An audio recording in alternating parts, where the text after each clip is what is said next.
ಪ್ರೀತಿಯ ವಿದ್ಯಾರ್ಥಿಗಳೇ, ಎಲ್ಲರಿಗೂ ಕೂಡ ನಮಸ್ಕಾರ. ನನ್ನ ಹೆಸರು ರವಿ. ನಾನು ಕಾಲೇಜು ಮತ್ತು ತಾಂತ್ರಿಕ ಶಿಕ್ಷಣ ಇಲಾಖೆ, ಕರ್ನಾಟಕ ಸರ್ಕಾರ ಇದರ ಅಡಿಯಲ್ಲಿ ಬರುವಂಥ ಪ್ರಥಮ ದರ್ಜೆ ಕಾಲೇಜಿನಲ್ಲಿ ಕನ್ನಡ ವಿಭಾಗದ ಸಹಾಯಕ ಪ್ರಾಧ್ಯಾಪಕನಾಗಿ ಸೇವೆ ಸಲ್ಲಿಸ್ತಾ ಇದ್ದೀನಿ. ಪ್ರಸ್ತುತ ನಾವು ದಾವಣಗೆರೆ ವಿಶ್ವವಿದ್ಯಾಲಯಕ್ಕೆ ಸಂಬಂಧಪಟ್ಟಿರುವಂಥ ಅಂತಿಮ BA ಐಚ್ಛಿಕ ಕನ್ನಡದ 6ನೇ ಸೆಮ್ನ ಪತ್ರಿಕೆ 6.2 ತೌಲನಿಕ ಅಧ್ಯಯನ ಮತ್ತು ಅದರ ಪಠ್ಯಗಳು ಅನ್ನುವಂಥದ್ದು.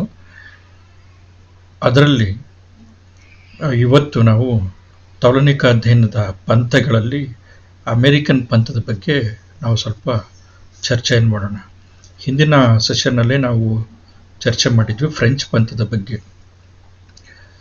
ಫ್ರೆಂಚ್ ಪಂಥ ಅನ್ನುವಂಥದ್ದು ಆ್ಯಕ್ಚುಲಿ ನಮ್ಗೆ ಈಗಾಗಲೇ ತಿಳಿದಿದೆ. ಏನು ಅಂತಂತಂದರೆ, ಇದು ಅಮೇರಿಕಾ ಮತ್ತು ಫ್ರೆಂಚ್ ಅನ್ನುವಂಥದ್ದು ದೇಶಗಳ ಹೆಸರಾದ್ರೂ ಕೂಡ ದೇಶಕ್ಕೆ ಸಂಬಂಧಪಟ್ಟಿರುವಂಥ ಪಂಥಗಳಲ್ಲ. ಬದಲಿಗೆ ಅವು ಆ ಪದ್ಧತಿಯನ್ನು ಅಥವಾ ಪಂಥವನ್ನು ಸೂಚಿಸುವಂಥ ಹೆಸರುಗಳು ಮಾತ್ರ. ಅಮೇರಿಕನ್ ಪಂಥಕ್ಕೆ ಅಮೇರಿಕೇತರ ದೇಶದ ಬೇರೆ ಬೇರೆ ತೌಲನಿಕ ಅಧ್ಯಯನ ವಿದ್ವಾಂಸರು ಕೂಡ ಸೇರಿಕೊಂಡಿದ್ದಾರೆ. ಅದೇ ರೀತಿ ಫ್ರೆಂಚ್ ಪಂಥದಲ್ಲೂ ಕೂಡ ಬೇರೆ ಬೇರೆ ಫ್ರಾನ್ಸಿನ ಹೊರತಾಗಿರುವಂಥ ಬೇರೆ ಬೇರೆ ವಿದ್ವಾಂಸರು ಕೂಡ ಸೇರಿಕೊಂಡಿದ್ದಾರೆ. ಇದನ್ನು ಆ್ಯಕ್ಚುಲಿ ಹಿಂದಿನ ಸೆಷನ್ನಲ್ಲಿ ನಾನು ಸೂಕ್ಷ್ಮವಾಗಿ ಹೇಳಿದ್ದೆ. ಈಗ ಫ್ರೆಂಚ್ ಪಂಥ ಅತ್ಯಂತ ಪ್ರಾಚೀನವಾಗಿರುವಂಥದ್ದು. ಅದರ ಜೊತೆಗೆ ರಷ್ಯನ್ ಪಂಥ ಅನ್ನುವಂಥದ್ದನ್ನು ಕೂಡ ಇದೆ. ಆದರೆ ಅದು ಅಷ್ಟೇನು ಪ್ರಭಾವಕಾರಿಯಾಗಿಲ್ಲದ ಕಾರಣ ನಾವು ಅದನ್ನು ಅಭ್ಯಾಸ ಮಾಡ್ತಾ ಇಲ್ಲ ಅನ್ನುವಂಥದ್ದನ್ನು ಕೂಡ ನಾನು ನಿಮ್ಮ ಗಮನಕ್ಕೆ ತಂದಿದ್ದೆ. ಅಮೇರಿಕನ್ ಪಂಥ ಫ್ರೆಂಚ್ ಪಂಥಕ್ಕೆ ಹೋಲಿಸಿದರೆ ಆಧುನಿಕವಾಗಿರುವಂಥದ್ದು. ಫ್ರಾನ್ಸ್ ಪಂಥ ಅಥವಾ ಫ್ರೆಂಚ್ ಪಂಥ ತೌಲನಿಕ ಅಧ್ಯಯನಕ್ಕೆ ಅಡಿಪಾಯ ಹಾಕಿದಂಥ ಪಂಥ. ಅದರಲ್ಲಿ ಕೊಯಲ್ ಮತ್ತು ಲೆಪ್ಲಾಸ್ ಅನ್ನುವಂಥವರು ಆ್ಯಕ್ಚುಲಿ ಅವರು ಸಂಕಲಿಸಿದಂಥ ಕೃತಿಗಳ ಮುಖಾಂತರ, ಮತ್ತು ಆಂಪಿಯರ್ ಮತ್ತು ವಿಲ್ಲೆಮೈನ್ ಅನ್ನುವಂಥವರು ಅವರು ಸಂಕಲನಗಳನ್ನ ತಂದು ಅದನ್ನು ತುಲನೆ ಮತ್ತು ವಿಶ್ಲೇಷಣೆ ಮಾಡಿದಂಥದ್ದು. ಮತ್ತು ಆಂಪಿಯರ್ ಆ್ಯಕ್ಚುಲಿ ಗಯಟೆಯ ಅಂದರೆ ಒಬ್ಬ ದಾರ್ಶನಿಕನಾಗಿರುವಂಥ ಲೇಖಕ, ವಿಶ್ವ ಸಾಹಿತ್ಯವನ್ನು ಪ್ರತಿಪಾದನೆ ಮಾಡ್ತಾ ಇದ್ದಂಥ ಗಯಟೆಯ ಚಿಂತನಾಧಾರೆಯಿಂದ ಪ್ರಭಾವಿತನಾಗಿದ್ದಂಥವನು ತೌಲನಿಕ ಅಧ್ಯಯನಕ್ಕೆ ಬಲವಾಗಿರುವಂಥ ಒಂದು ಅಡಿಗಲನ್ನು ಹಾಕ್ತಾ ಇದು ಫ್ರಾನ್ಸ್ನಲ್ಲಿ ಮೊಟ್ಟ ಮೊದಲು ನಡೀತು. ಸೊ ಫ್ರಾನ್ಸಿನ ಈ ಪದ್ಧತಿಯನ್ನು, ಫ್ರೆಂಚಿನ ಈ ಪದ್ಧತಿಯನ್ನು ಹಲವಾರು ಈ ವಿದ್ವಾಂಸರು ಒಪ್ಕೊಂಡ್ಬಿಟ್ಟು ಅದೇನಾಯಿತು ಅಂತಂತಂದರೆ ಫ್ರೆಂಚ್ ಪಂಥ ಅನ್ನುವಂಥ ಹೆಸರಿನಲ್ಲಿ ಆ ತೌಲನಿಕ ಅಧ್ಯಯನದ ಪಂಥ ವ್ಯಾಪಕವಾಗಿ ಅದು ವಿಸ್ತಾರ ಆಯಿತು. ನಂತರ ಅದು ಅಮೇರಿಕಕ್ಕೂ ಕೂಡ ಪ್ರಸರಿಸಿತು. ಅಮೇರಿಕದಲ್ಲಿ ಅದಕ್ಕೆ ಅತ್ಯಂತ ವಿಸ್ತಾರವಾಗಿರುವಂಥ ವ್ಯಾಪ್ತಿ ಒದಗಿ ಬಂತು. ನಾವು ಹಿಂದಿನ ಅಧಿವೇಶನದಲ್ಲಿ ಗಮನಿಸಿದ್ವಿ, ಫ್ರೆಂಚ್ ಪಂಥಕ್ಕೆ ಅದೊಂದು ಆಶಯ ಪದ್ಧತಿ ಅಂತಂದ್ಬಿಟ್ಟು, ಅದೊಂದು ಕ್ಲಾಸಿಕಲ್ ಆಗಿರುವಂಥ ಪಂಥ ಅಂತಂದ್ಬಿಟ್ಟು. ಈ ಕ್ಲಾಸಿಕಲ್ ಆಗಿರುವಂಥ ಪಂಥಗಳಿಗೆ ಅದರದೇ ಆಗಿರುವಂಥ ನಿರ್ದಿಷ್ಟ ಚೌಕಟ್ಟುಗಳಿರ್ತವೆ. ಫಾರ್ ಎಕ್ಸಾಂಪಲ್, ಮಹಾಕಾವ್ಯಗಳು ಅಂತಂಥ ಭಾರತೀಯ ಸಂಪ್ರದಾಯದಲ್ಲಿ ಹೇಳಿದರೆ, ಈ ಮಹಾಕಾವ್ಯಗಳಿಗೆ 18 ವರ್ಣನೆಗಳು ಇರಬೇಕಾಗಿರುವಂಥದ್ದು ಕಡ್ಡಾಯವಾಗಿರುವಂಥದ್ದು. ಅದನ್ನು ಒಂಚೂರು ಕೂಡ ನಮ್ಮ ಕವಿಗಳು ಉಲ್ಲಂಘನೆ ಮಾಡುವಂಥ ಪ್ರಯತ್ನ ಮಾಡಲ್ಲ ಅಥವಾ ದುಸ್ಸಾಹಸವನ್ನು ಮಾಡೋದಿಲ್ಲ. ಯಾಕೆ ಅಂತಂದರೆ ಅವರು ಮಹಾಕವಿ ಅಂತಂತ ಅನಿಸ್ಕೊಳ್ಬೇಕಾಗತ್ತೆ. ಆದರೆ ಮಹಾನ್ ಪ್ರತಿಭೆಯುಳ್ಳಂಥ ಕವಿಗಳು ಅವರೇನು ಮಾಡಿದ್ದಾರೆ ಅಂತಂದರೆ, ಅಷ್ಟಾದಶ ವರ್ಣನೆಗಳ ಹಂಗಿಗೆ ಬೀಳದೆ ತಮ್ಮದೇ ಆಗಿರುವಂಥ ಸ್ವತಂತ್ರ ದಾರಿಯನ್ನು ಕೂಡ ಹಿಡಿದಿದ್ದಾರೆ. ಸೊ ಅದೇ ರೀತಿ ಫ್ರೆಂಚ್ನ ಕ್ಲಾಸಿಕಲ್ ಪಂಥದವರು ತೌಲನಿಕ ಸಾಹಿತ್ಯದ ಅಧ್ಯಯನಕ್ಕೆ ಸಂಬಂಧಪಟ್ಟಂಗೆ ಏನೊಂದು ನಿರ್ದಿಷ್ಟ ಚೌಕಟ್ಟನ್ನು ಹಾಕಿದ್ರು, ಆ ಚೌಕಟ್ಟನ್ನು ಮೀರುವಂಥ ಕೆಲಸವನ್ನು ಅಮೇರಿಕನ್ ಪಂಥದವರು ಮಾಡಿದರು. ಯಾಕಂತಾರೆ ನಿಖರತೆಗೆ, ಸ್ವೀಕಾರಕ್ಕೆ, ಆಕರ ಶೋಧಕ್ಕೆ, ಪ್ರಭಾವಕ್ಕೆ, ಮತ್ತು ಕೇವಲ ಸಾಹಿತ್ಯದಲ್ಲಿ ಸೃಜನತೆ ಅಂದರೆ ಸೃಜನಶೀಲತೆಯ ಸಾಹಿತ್ಯದ ಅಧ್ಯಯನಕ್ಕೆ ಸೀಮಿತವಾದಂಥ ಈ ಫ್ರೆಂಚ್ ಪಂಥ ಏನಿದೆ, ಈ ಫ್ರೆಂಚ್ ಪಂಥಕ್ಕೆ ವಿಸ್ತಾರತೆಯನ್ನು, ಸೂಕ್ಷ್ಮತೆಯನ್ನು, ಕಲಾವಂತಿಕೆಯ ಸೊಬಗನ್ನು, ಜನಪ್ರಿಯತೆಯನ್ನು ಕೊಟ್ಟಂಥವರು ಅಮೇರಿಕನ್ ಪಂಥದವರು. ಈ ಅಮೇರಿಕನ್ ಪಂಥದ ಸ್ವರೂಪ ಲಕ್ಷಣಗಳು ಏನು ಅಂತ ನೋಡ್ಬೋದು. ಅದಕ್ಕಿಂತ ಮೊದಲು ಕೆಲವು ಮಾತುಗಳನ್ನ ಹೇಳಬೇಕು ಅಂತಂತಂದರೆ, ಈಗಾಗಲೇ ಪ್ರಾರಂಭದಲ್ಲಿ ಫ್ರೆಂಚ್ ಪಂಥದ ಬಗ್ಗೆ ಹೇಳಬೇಕಾದ್ರೆ ಹೇಳಿದ್ದೆ. ಈ ಪಂಥಗಳು ಹುಟ್ಟೋದಕ್ಕೆ ಏನು ಕಾರಣ ಅಂತಂತಂದರೆ, ಆ್ಯಕ್ಚುಲಿ ತೌಲನಿಕ ಸಾಹಿತ್ಯ ಅಧ್ಯಯನಕ್ಕೆ ಸಂಬಂಧಪಟ್ಟಂಗೆ ಅದರ ಸ್ವರೂಪ, ಅದರ ವ್ಯಾಪ್ತಿ, ಅದರ ಅಧ್ಯಯನ ವಿಧಾನ, ಅದರ ವ್ಯಾಖ್ಯೆ, ಅದರ ಸೂತ್ರಗಳಿಗೆ ಸಂಬಂಧಪಟ್ಟಂಗೆ ಏಕರೂಪವಾಗಿರುವಂಥ ಸಹಮತದ ಅಭಿಪ್ರಾಯ ವಿದ್ವಾಂಸರಲ್ಲಿ ಕಂಡು ಬರಲಿಲ್ಲ. ಸೊ ಹಾಗಾಗಿ ಅವರೇನು ಮಾಡಿದ್ರು ಅಂತಂದರೆ, ಭಿನ್ನ ಭಿನ್ನ ಅಭಿಪ್ರಾಯಗಳನ್ನು ಮಂಡಿಸಿದ್ರು. ಸಮಾನ ಅಭಿಪ್ರಾಯಗಳನ್ನು ಮಂಡಿಸಿದಂಥವ್ರು ಒಂದು ಗುಂಪಿಗೆ ಸೇರಿಕೊಂಡ್ರು. ಇನ್ನು ಕೆಲವು ಸಮಾನ ಅಭಿಪ್ರಾಯಗಳು, ಏಕರೂಪದ ಅಭಿಪ್ರಾಯಗಳನ್ನು ಹೊಂದಿದಂಥವ್ರು ಮತ್ತೊಂದು ಗುಂಪಿಗೆ ಸೇರಿಕೊಂಡ್ರು. ಸೊ ಈ ಗುಂಪುಗಳೇ ಏನಾಯಿತು ಅಂತಂದರೆ, ಅಮೇರಿಕನ್ ಗುಂಪಾಯಿತು, ಅಥವಾ ಅಮೇರಿಕನ್ ಪಂಥ ಆಯಿತು, ಫ್ರೆಂಚ್ ಪಂಥ ಆಯಿತು, ರಷ್ಯನ್ ಪಂಥ ಅನ್ನುವಂಥದ್ದು ಆಯಿತು. ಸೊ ಅಭಿಪ್ರಾಯಗಳಲ್ಲಿ ಏಕರೂಪತೆ ಇಲ್ಲದೆ ಇರುವಂಥದ್ದು, ವ್ಯಾಖ್ಯೆಗಳಲ್ಲಿ ಏಕರೂಪತೆ ಇಲ್ಲದೆ ಇರುವಂಥದ್ದು, ಅಂದರೆ ತೌಲನಿಕ ಸಾಹಿತ್ಯದ ಅಧ್ಯಯನಕ್ಕೆ ಸಂಬಂಧಪಟ್ಟಂಗೆ, ತೌಲನಿಕ ಸಾಹಿತ್ಯದ ವ್ಯಾಪ್ತಿಗೆ ಸಂಬಂಧಪಟ್ಟಂಗೆ, ತೌಲನಿಕ ಸಾಹಿತ್ಯದ ಸ್ವರೂಪಕ್ಕೆ ಸಂಬಂಧಪಟ್ಟಂಗೆ, ತೌಲನಿಕ ಸಾಹಿತ್ಯದ ಅಧ್ಯಯನ ವಿಧಾನಕ್ಕೆ ಸಂಬಂಧಪಟ್ಟಂಗೆ, ಮತ್ತು ತೌಲನಿಕ ಸಾಹಿತ್ಯದ ಸಂಶೋಧನೆ ಇದಕ್ಕೆ ಸಂಬಂಧಪಟ್ಟಂಗೆ ಏಕರೂಪತೆ ಅನ್ನುವಂಥದ್ದು ಬರಲಿಲ್ಲ. ಸೊ ಹಾಗಾಗಿನೇ ರೆನೆವೆಲಕ್ ಹೇಳ್ತಾನೆ ಏನು ಅಂತಂದರೆ, ಇದು ಒಂಥರ ವಿವರಿಸೋದಕ್ಕೆ ಬಾರದೇ ಇರುವಂಥ, ವಿವರಿಸಲಿಕ್ಕೆ ಆಗದೇ ಇರುವಂಥ ಒಂದು ರೀತಿಯ ಅಧ್ಯಯನ ಶಿಸ್ತು ಅಂತಂದ್ಬಿಟ್ಟು,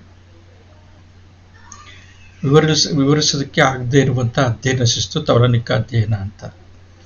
ಸೊ ಹಾಗಾಗಿ ಇದನ್ನು ತೌಲನಿಕ ಸಾಹಿತ್ಯದ ಬಿಕ್ಕಟ್ಟು ಅಂತಲೂ ಕೂಡ ರೆನೆವೆಲಕ್ ಹೇಳ್ಬಿಡ್ತಾನೆ. ಸೊ ಈ ಥರದ್ದೆಲ್ಲನೂ ಕೂಡ ಅಭಿಪ್ರಾಯಗಳು ಬಂದಂಥ ಕಾರಣದಿಂದ ಏನಾಗುತ್ತೆ ಅಂತಂದರೆ, ಪಂಥಗಳು ಅನ್ನುವಂಥದ್ದು ನಿರ್ಮಾಣ ಆಗುತ್ತೆ. ಫ್ರೆಂಚ್ ಪಂಥ ಅನ್ನುವಂಥದ್ದು ಪ್ರಾಚೀನತಮವಾಗಿರುವಂಥ ಮತ್ತು ಆರಂಭಿಕ ಮತ್ತು ತೌಲನಿಕ ಅಧ್ಯಯನಕ್ಕೆ ತಳಹದಿ ಹಾಕಿದಂಥ ಪಂಥ ಅನ್ನುವಂಥ ಲೆಕ್ಕದಲ್ಲಿ ಅದನ್ನು ನಾವು ಮೊದಲಿಗೆ ಅದನ್ನು ಅಭ್ಯಾಸ ಮಾಡಿದ್ವಿ. ನಂತರ ಈಗ ಅಮೇರಿಕನ್ ಪಂಥ, ಈ ಅಮೇರಿಕನ್ ಪಂಥ ಆ್ಯಕ್ಚುಲಿ ಆಧುನಿಕವಾಗಿರುವಂಥದ್ದು. ಆಧುನಿಕ ಅಂತಂತಂದರೆ ಫ್ರೆಂಚ್ ಪಂಥಕ್ಕೆ ಹೋಲಿಸಿದ್ರೆ ಆಧುನಿಕವಾಗಿರುವಂಥದ್ದು. ಆ ಲೆಕ್ಕದಲ್ಲಿ ತೌಲನಿಕ ಅಧ್ಯಯನನೇ ಆಧುನಿಕವಾಗಿರುವಂಥ ಅಧ್ಯಯನ ಶಿಸ್ತು. ಆದರೆ ಅದರಲ್ಲಿ ಪುರಾತನವಾಗಿರುವಂಥದ್ದು ಯಾವುದು ಅಂತಂದರೆ ಫ್ರೆಂಚ್ ಪಂಥ. ಅದಕ್ಕೆ ಆಧುನಿಕವಾಗಿರುವಂಥದ್ದು ಅಮೇರಿಕನ್ ಪಂಥ ಅನ್ನುವಂಥದ್ದು. ಈ ಅಮೇರಿಕನ್ ಪಂಥ ಆ್ಯಕ್ಚುಲಿ ಫ್ರೆಂಚ್ ಪಂಥಕ್ಕೆ ಹೋಲಿಸಿದ್ರೆ ಆಧುನಿಕವಾಗಿರುವಂಥದ್ದು, ಇದನ್ನು ಹೇಳಿದೆ. ಆದರೆ ಈ ಪಂಥಗಳು ಯಾಕೆ ಆಯಿತು ಅನ್ನುವಂಥದ್ದು ಈಗಾಗಲೇ ನಾನು ಪ್ರಸ್ತಾಪ ಮಾಡಿದೆ. ಏನು ಅಂತಂದರೆ, ಈ ತೌಲನಿಕ ಸಾಹಿತ್ಯದ ಅಧ್ಯಯನದ ಹೆಸರಿಗೆ ಸಂಬಂಧಪಟ್ಟಂಗೆನೂ ಕೂಡ ಭಿನ್ನಾಭಿಪ್ರಾಯಗಳು ಉಂಟಾಗಿತ್ತು. ಅಮೆರಿಕದ ಕಾರ್ನೆಲ್ ವಿಶ್ವವಿದ್ಯಾಲಯದ ಲೇನ್ ಕೂಪರ್ ಅನ್ನುವಂಥವನು ಏನು ಅಂತಂದರೆ, ಈ ತೌಲನಿಕ ಅಧ್ಯಯನ ಅನ್ನುವಂಥದ್ದು, ಕಂಪ್ಯಾರಿಟಿವ್ ಲಿಟ್ರೇಚರ್ ಅನ್ನುವಂಥದ್ದು ಹೆಸರು ಸರಿಯಿಲ್ಲ. ಇದು ಸರಿಯಾಗಿರುವಂಥ, ಅಂದರೆ ಕಂಪ್ಯಾರಿಟಿವ್ ಲಿಟ್ರೇಚರ್ಗೆ ಸಂಬಂಧಪಟ್ಟಂಗೆ ಇದು ಸರಿಯಾಗಿರುವಂಥ ಹೆಸರಾಗಿಲ್ಲ, ಮತ್ತು ಅದರ ಸ್ವರೂಪವನ್ನು ಸರಿಯಾಗಿ ತಿಳಿಸಲ್ಲ. ಸೊ ಹಾಗಾಗಿ ಇದನ್ನು ಸಾಹಿತ್ಯಗಳ ತೌಲನಿಕ ಅಧ್ಯಯನ ಅಂತಂದ್ಬಿಟ್ಟು ಇದಕ್ಕೆ ಹೆಸರಿಡಬೇಕು ಅಂತಂತವನು ಪ್ರತಿಪಾದನೆ ಮಾಡ್ತಾನೆ. ಸೊ ಪ್ರಾವರ್ ಅನ್ನುವಂಥವನು ಅದನ್ನು ಅನುಮೋದಿಸ್ತಾನೆ. ಸೊ ಹಾಗಾಗಿ ಏನು ಅಂತಂತಂದರೆ, ಸಾಹಿತ್ಯಗಳ ತೌಲನಿಕ ಅಧ್ಯಯನ ಅಂತಂತ ಹೆಸರಿಡಬೇಕು ಅಂತಂತ ಆ್ಯಕ್ಚುಲಿ ಲೇನ್ ಕೂಪರ್ ಅಭಿಪ್ರಾಯ ಪಡ್ತಾನೆ. ಹೆಸರಿನಲ್ಲೇ ಭಿನ್ನತೆ ಅನ್ನುವಂಥದ್ದು, ಭಿನ್ನಾಭಿಪ್ರಾಯ ಅನ್ನುವಂಥದ್ದು ಬರುತ್ತೆ. ಈಗ ಹೆಸರಿಗೆ ಸಂಬಂಧಪಟ್ಟಂಗೆ, ಆಮೇಲೆ ಸೂತ್ರಗಳಿಗೆ ಸಂಬಂಧಪಟ್ಟಂಗೆ, ಆಮೇಲೆ ಇದು ವ್ಯಾಪ್ತಿ, ಅಧ್ಯಯನ ವಿಧಾನಗಳಿಗೆ ಸಂಬಂಧಪಟ್ಟ, ನಾನು ಆವಾಗಲೇ ಹೇಳಿದೆ, ಇವುಗಳಿಗೆಲ್ಲ ಸಂಬಂಧಪಟ್ಟಂಗೆ ಭಿನ್ನತೆಗಳು ಕಂಡುಬರುತ್ತೆ. ಈ ಭಿನ್ನಾಭಿಪ್ರಾಯಗಳ ಕಾರಣದಿಂದ ಪಂಥಗಳು ಅನ್ನುವಂಥದ್ದು ರೂಪುಗೊಳ್ತು. ಫ್ರೆಂಚ್ ಪಂಥಕ್ಕೆ ಹೋಲಿಸಿದರೆ ತೌಲನಿಕ ಅಧ್ಯಯನಕ್ಕೆ, ನಿಮ್ಮ ಸ್ಲೈಡ್ನ 3ನೇ ಪಾಯಿಂಟಿನ ಬಗ್ಗೆ ನಾನು ಮಾತಾಡ್ತಾ ಇದ್ದೀನಿ. ತೌಲನಿಕ ಸಾಹಿತ್ಯದ ಅಧ್ಯಯನಕ್ಕೆ ಅತ್ಯಂತ ಹೆಚ್ಚಿನ ಜನಪ್ರಿಯತೆ ಸಿಕ್ಕಿದ್ದು ಅಮೇರಿಕನ್ ಪಂಥದಿಂದ. ಇದು ನಿರ್ವಿವಾದವಾಗಿರುವಂಥ ವಿಷಯ. ಆಮೇಲೆ ಅದಕ್ಕೆ ಒಂದು ಕಲಾವಂತಿಕೆಯ ಸ್ಪರ್ಶ, ಸೌಂದರ್ಯದ ಸ್ಪರ್ಶ ಸಿಕ್ಕಿದ್ದು ಕೂಡ ಅಮೇರಿಕನ್ ಪಂಥದಿಂದ. ಆದರೆ ಫ್ರೆಂಚ್ ಪಂಥದವರು ಅತ್ಯಂತ ನೇರ, ನಿಖರ, ನಿಷ್ಕೃಷ್ಟವಾಗಿರುವಂಥ ಮತ್ತು ಅತ್ಯಂತ ಸಂಶೋಧನಾತ್ಮಕವಾಗಿ ಒಂದೊಂದು ಮಾಹಿತಿ ಅಥವಾ ವಿವರಣೆಯನ್ನು ಹೇಳಬೇಕಾದ್ರೂ ಕೂಡ ನಿಖರವಾಗಿರುವಂಥ ಆಧಾರ ಮೂಲಗಳಿಂದ ವಿಜ್ಞಾನದ ಅಧ್ಯಯನದ ಶಿಸ್ತಿನಲ್ಲಿ ಹೇಳೋದಕ್ಕೆ ಹೊರಟಿರುವಂಥ ಒಂಥರ ವ್ರತಧಾರಿಗಳಿದ್ದಂಗೆ. ಆದರೆ ಅಮೇರಿಕನ್ ಪಂಥದವರು ಆ ಥರ ಅಲ್ಲ. ಅವರೇನು ಮಾಡ್ತಾರೆ ಅಂತಂತಂದರೆ, ಸೃಜನಶೀಲತೆಯ ಅಂಶದಿಂದ ಅತ್ಯಂತ ಸೌಂದರ್ಯಾತ್ಮಕವಾಗಿ ಹೇಳಬೇಕು. ತೌಲನಿಕ ಸಾಹಿತ್ಯದ ಅಧ್ಯಯನ ಮಾಡಬೇಕಾದ್ರೆ ಸೌಂದರ್ಯಾತ್ಮಕವಾಗಿ, ಅಂದರೆ ಸೃಜನಶೀಲತೆಯಿಂದನೂ ಕೂಡ. ಯಾಕಂತಂದರೆ ವಿಮರ್ಶಕನಿಗೆ ಒಂದು ಪ್ರತಿಭೆ ಇರುತ್ತೆ, ಕವಿಗೂ ಕೂಡ ಒಂದು ಪ್ರತಿಭೆ ಅನ್ನುವಂಥದ್ದು ಒಂದಿರುತ್ತೆ, ಓದುಗನಿಗೊಂದು ಪ್ರತಿಭೆ ಇರುತ್ತೆ. ರಾಜಶೇಖರ ಇದನ್ನೇ ಬೇರೆ ಬೇರೆ ಪ್ರತಿಭೆಗಳು ಓದುಗನಲ್ಲಿರುತ್ತೆ, ಕವಿಯಲ್ಲೂ ಕೂಡ ಬೇರೆ ಬೇರೆ ಪ್ರತಿಭೆ ಇರುತ್ತೆ ಅಂತಂತ ಹೇಳ್ತಾನೆ. ಇಬ್ಬರಿಗೂ ಕೂಡ ಅನ್ವಯಿಸುವಂಗೆ ಬೇರೆ ಬೇರೆ ಪ್ರತಿಭೆ ಇರುತ್ತೆ ಅಂತ ಅಂದ್ಬಿಟ್ಟು. ಸೊ ಒಬ್ಬ ವಿಮರ್ಶಕನಿಗೊಂದು ಪ್ರತಿಭೆ ಇರುತ್ತೆ, ತತ್ವಶಾಸ್ತ್ರಜ್ಞನಿಗೊಂದು ಪ್ರತಿಭೆ ಇರುತ್ತೆ, ಸಿನಿಮಾ ತೆಗೆಯುವಂಥ ನಿರ್ದೇಶಕನಿಗೆ ಒಂದು ಥರದ ಪ್ರತಿಭೆ ಇರುತ್ತೆ, ಮನೋವಿಜ್ಞಾನಿಗೆ ಒಂದು ಥರದ ಪ್ರತಿಭೆ ಇರುತ್ತೆ, ಸೊ ಕವಿಗೆ ಒಂದು ಥರದ ಪ್ರತಿಭೆ ಇರುತ್ತೆ. ಸೊ ಹಾಗಾಗಿ ಏನಂತಂದರೆ ಅಂದರೆ ಇವರೆಲ್ಲರೂ ಕೂಡ ಸಾಹಿತ್ಯದ ಒಂದು ತಳಹದಿಯ ಮೇಲೆ ತೌಲನಿಕ ಅಧ್ಯಯನದಲ್ಲಿ ಭಾಗಿಯಾಗೋದಕ್ಕೆ ಸಾಧ್ಯ. ಅಮೇರಿಕನ್ ಪಂಥದವರು ಇದನ್ನು ಒಪ್ತಾರೆ. ಸೊ ಹಾಗಾಗಿ ಅಮೇರಿಕನ್ ಪಂಥಕ್ಕೆ ಜನಪ್ರಿಯತೆ ಅನ್ನುವಂಥದ್ದು, ಕಲಾವಂತಿಕೆಯ ಸೊಗಸು ಅನ್ನುವಂಥದ್ದು ಸಿಕ್ತು. ಮತ್ತು ಹೆಚ್ಚಿನ ಅಧ್ಯಯನದ ವ್ಯಾಪ್ತಿ ತುಂಬ ವಿಸ್ತಾರ ಆಯಿತು. ಯಾಕೆ ಅಂತಂತಂದರೆ ಇವರು ಕೇವಲ ಸಾಹಿತ್ಯವನ್ನು ತೌಲನಿಕ ಅಧ್ಯಯನಕ್ಕೆ ತೆಗೆದುಕೊಳ್ಳಿಲ್ಲ, ತತ್ವಶಾಸ್ತ್ರವನ್ನು ತೆಗೆದುಕೊಂಡ್ರು, ಕಾವ್ಯಮೀಮಾಂಸೆಯನ್ನು ತೆಗೆದುಕೊಂಡ್ರು, ಸಮಾಜ ವಿಜ್ಞಾನದ ಎಲ್ಲ ಜ್ಞಾನಶಿಸ್ತುಗಳನ್ನು ತೆಗೆದುಕೊಂಡ್ರು, ಮನಃಶಾಸ್ತ್ರವನ್ನು ತೆಗೆದುಕೊಂಡ್ರು, ವಿಜ್ಞಾನವನ್ನು ತೆಗೆದುಕೊಂಡ್ರು, ವಿಜ್ಞಾನದ ಬೇರೆ ಬೇರೆ ಶಾಖೆಗಳನ್ನು ತೆಗೆದುಕೊಂಡ್ರು, ಕಲೆಗಳನ್ನು ತೆಗೆದುಕೊಂಡ್ರು, ಚಲನಚಿತ್ರ ಮಾಧ್ಯಮ, ನಾಟಕ, ಹೀಗೆ. ಸೊ ಈ ಥರ ಬೇರೆ ಬೇರೆ ಕ್ಷೇತ್ರಗಳನ್ನು ತೌಲನಿಕ ಸಾಹಿತ್ಯದ ಅಧ್ಯಯನದ ವ್ಯಾಪ್ತಿಯ ಒಳಗಡೆ ತಂದಿದ್ದರಿಂದ ಇವರ ಅಧ್ಯಯನದ ವ್ಯಾಪ್ತಿ ಹೆಚ್ಚು ವಿಸ್ತಾರ ಆಯಿತು. ಸೊ ಹಾಗಾಗಿ ಇದು ಅತ್ಯಂತ ಹೆಚ್ಚಿನ ಜನಪ್ರಿಯವಾಗಿರುವಂಥ ಅಧ್ಯಯನ ಶಿಸ್ತಾಗಿ ಬೆಳೀತು ಅಮೇರಿಕನ್ ಪಂಥದ ಕಾರಣದಿಂದ.